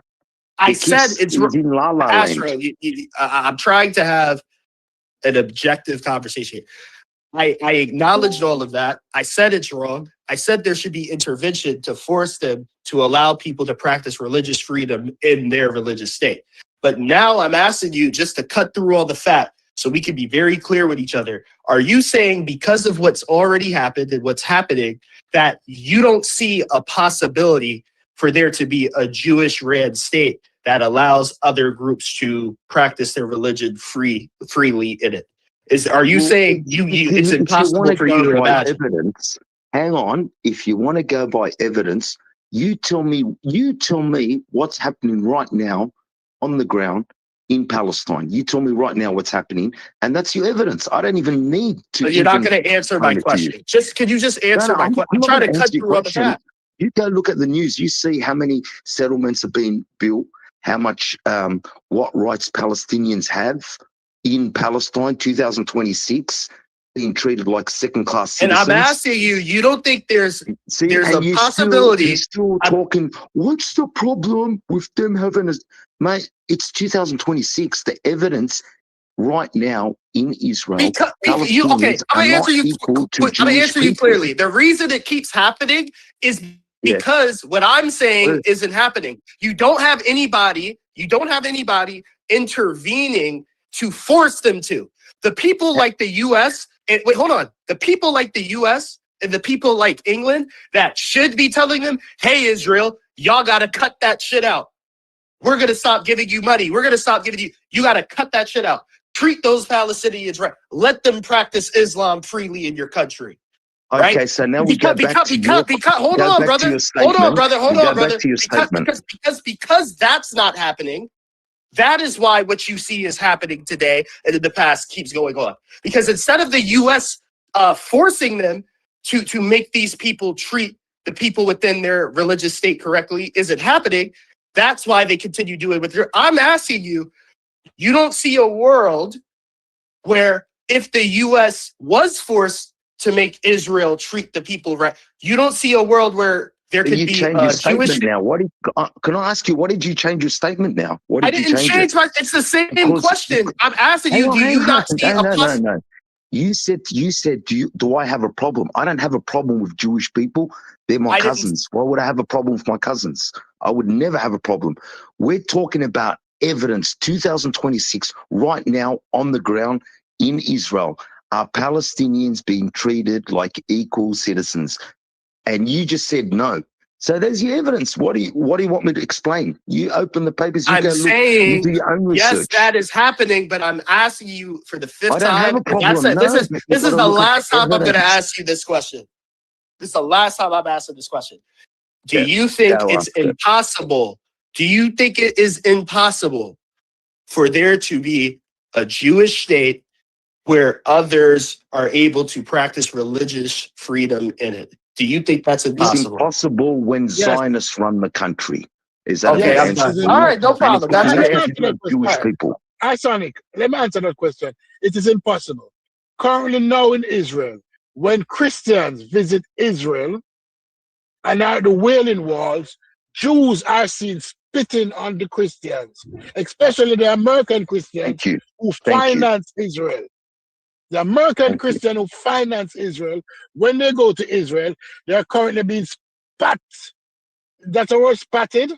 Is that a word? Or spit Spit. upon? Spit. Whatever you want to call it. They are currently being spit upon. The same Americans who finance Israel. Israel today does not tolerate other religion. You think it don't tolerate other religion. They only tolerate the people at the Wailing Wall because they understand that's how they get the money. But if they didn't need Christian money, Christians couldn't go to Israel. Because the Orthodox Israel, they're spitting on them. When they go to some section, especially That's black evidence. Christians. Let black But you- Christians go to Israel. But So when the stupid, black you don't Christians go to think Israel, if the U.S. or if England actually told Israel to stop and enforced some real like, look, you got to treat these people that you are governing correctly. You don't think that in a world where that happens, where we have senators and politicians that say, look, we're cutting No. off funding to Israel, we're funding, Let me we're answer that cutting off. question. Let me answer that question. Yeah, go ahead. When from the 80s, you have a song that I love. Why don't we all just get drunk and sing beer drinking song? What was that ugly bald man who was the head of the PLO?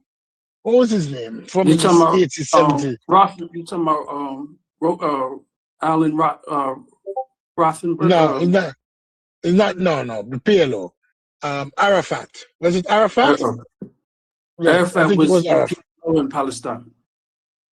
Yes, PLO, Palestine. Yeah. When we look at it, when the two-state agreement came about, Israel agreed to it. When Israel agreed to the two-state, they had backdoor dealing with the settlers. When they use the word settlers, don't let the word settlers fool you. Settlers are Israeli. So to the front of the world, they were saying, okay, we will give these people the shitty part of the land, and we'll take this part of the land. But then they said, no, we also need the land. Gaza is not the problem, because Gaza is so small. It's mostly Palestinian in Gaza. But you see, when you go to the West Bank can never be separated again. Because what they did is that the settlers moved in pockets and it infiltrated the West Bank all over. So there's no line of demarcation to say, Palestinian lives here and Israeli lives here. The Israelis literally take over most of the West Bank. When you look at it, they took over the West Bank, they took over the water. Nobody don't tell you about water rights either. The two dudes on you were talking religion. I would say to them, so when they bring up age, I would say how old Juliet was in Romeo and Juliet, how old Mary was. Let's go back to medieval times. What was the average age a girl was being married in medieval times? Between the ages of 8 and 14. We know that from history. So if you bring up young girls during that time, that was a norm across the world. That young That's girls his were only used as argument. tools. Hamas, I'm Stupies. Do you know what the PLO is? Palestinian Liberation Organization. Do you And know what the Black Panthers do you know what Fatah? Do you know what the Black Panthers Wait, are? what? Do you know what Fatah is? Do you know what Fatah is? No, tell me, educate me, because I know what the Black Panthers are. You know All what the right, Black so- Panthers is? Yes. So in 2006, right? In 2006, do you know what happened between the PLO and Hamas? In 1949, when Israel, did you know what happened to the Palestinian people in Israel when Israel went and pushed them out of them houses? Why are we answering my question with a question? Because what you're doing, you're being disingenuous. You're I'm acting not. like the Palestinians are the only aggressors. I'm really you not. asked me that question. I'm really not. You asked me that question. I'm really not. You asked somebody who studied the matter to Yeah, so answer. I'm asking you what happened in 2006. What you're Tell doing us is what making the happened. Palestinian. Tell us what's happening. Tell us what happened. You tell us what's Okay. happening. And the Okay. Palestinians So did what? hold on. The Mhm. PLO, the Palestinian Liberation Organization, right? Mhm. Mhm. They were one political faction amongst the Palestinian people. They are more about secular nationalism, right? And they're the ones that to this day are still trying to push towards a two-state solution with Israel. Hamas, it was also at this time a political, and it still is a political organization of the Palestinian people. In 2006, right, for the first time, Hamas won the election against the PLO. Hamas, their politics is more about Islamic nationalism, right, as opposed to Yeah. secular nationalism, and they don't want a two-state solution, obviously. So when they win the election in 2006 against the PLO, right, because the people of Palestine majoritarily decided they wanted to go the Islamic State route, this is where you have a full-blown conflict, like tidy battle between the PLO and Hamas, and Hamas has controlled the Gaza Strip ever since. All right. You know, So- all right, so- let me say something. You, so- all right, you said Go that to ahead. you said you said that to say what? You said I'm that saying to say I'm what? saying that to say when you try to talk like the Palestinian people have some uniform political ideology that all is completely in line with Hamas. I'm saying the PLO/Fatah, which still exists today, is a political movement within Palestine that is still actively trying to negotiate All right. two-state Oh, stop solutions with talking. Israel. All right, don't cut me no more. Don't cut me. You can't cut me no more. Because you know what you just did? You see, when I was younger, I used to be in politics, grassroots level politics. I need everybody to understand that when stupids talk from experience every fucking time. I used to be in grassroots politics. And when you belong to groups, how you can find infiltrators and collaborators, and that is what I'm calling you, is that when you're speaking and you start talking facts, they come and they interrupt you with trivial information to throw you off your way and to introduce new topics into a conversation. And that's what you just did. You did a collaborative move. Dude, I don't trust you. I don't trust you. I don't trust you farther than I can. I don't trust you as a black man in a group with other black men. Because how you argue like a collaborator. But I done with the Palestinian argument. Because I wish the Palestinians would get brave enough to burn that shit down. Because that's the only answer to the question, the Israeli question, is that the Palestinians have to rise up one day and just burn the shit down. Just like how black Americans were willing in the 60s and 70s to rise up and burn the shit down. Sometimes burning the shit down is the only solution. When you're up against very powerful people. Black people did it. All over the world will understand that we need to burn the shit down. And that's what you have to do. I think it's very black grassroots of you to get all antagonistic with another black man are a spy. over You're a the spy. internet I don't because talk we to spies. we disagree over a political issue. We disagree over a political issue on Discord. Mr. Pro Black Grassroots is antagonizing a fellow black man.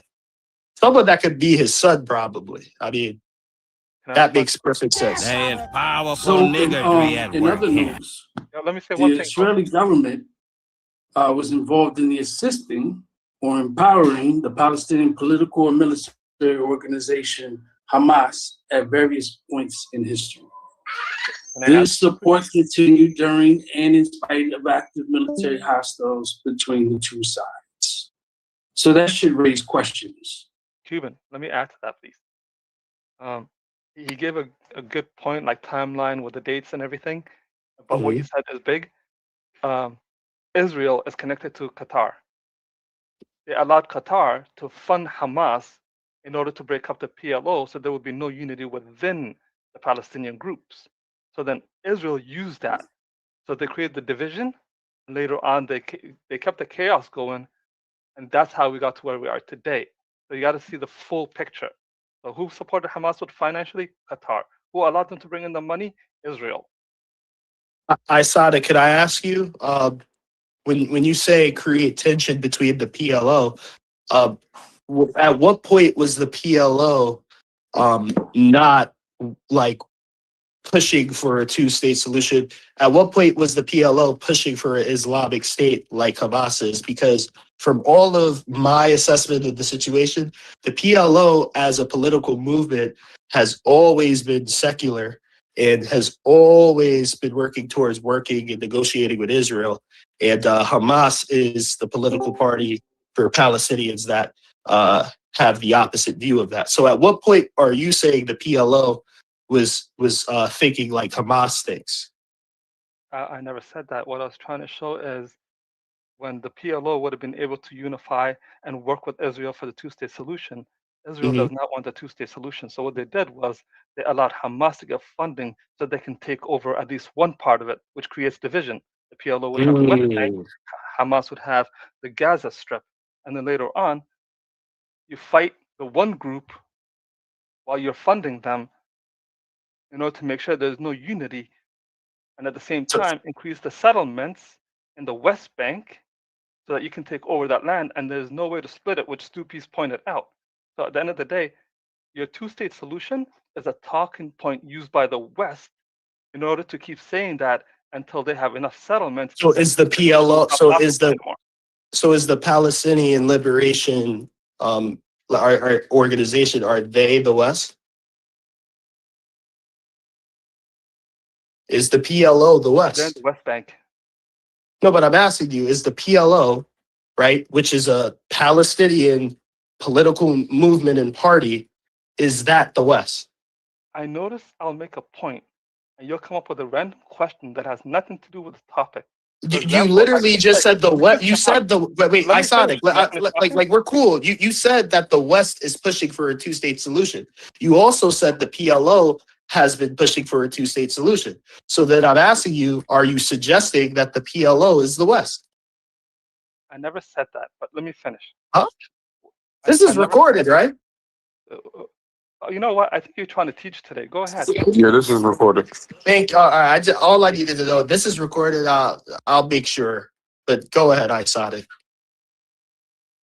Go ahead with what? You know what's just happened right now? You throw in a question because you try to use that Hamas talking point, and I showed you where the funding comes from, how the breakup happened, and you're like, well, now let's. Yeah, but you're ignoring that the PLO. But you're ignoring that the PLO. But you're ignoring that the PLO is a political party.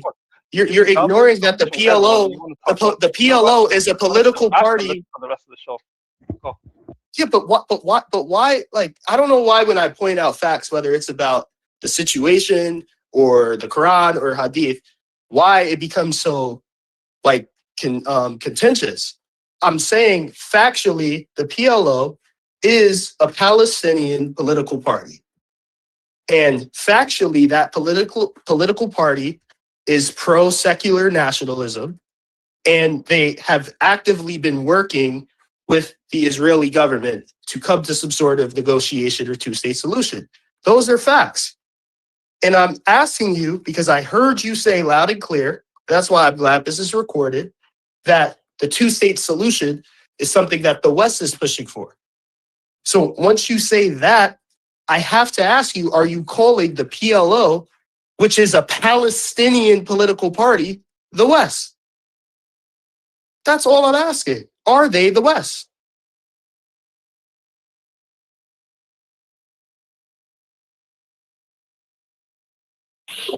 Yeah.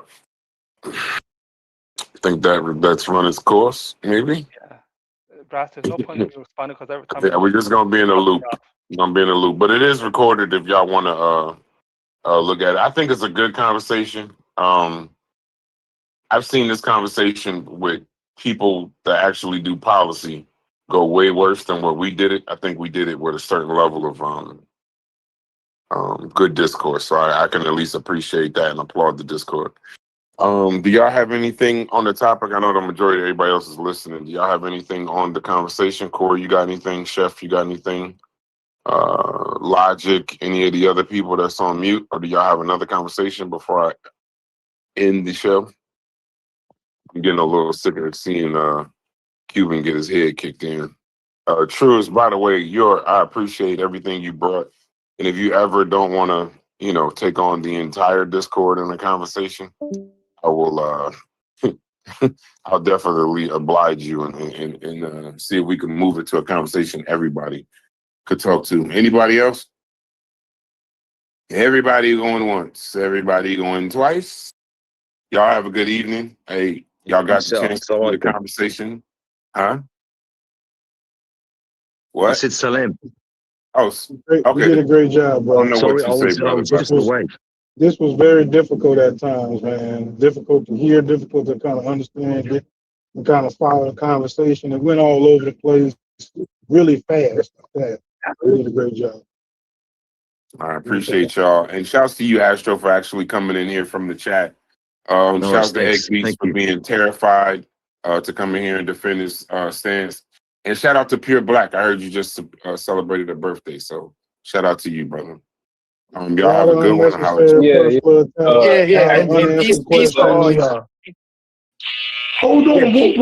What Egg's point?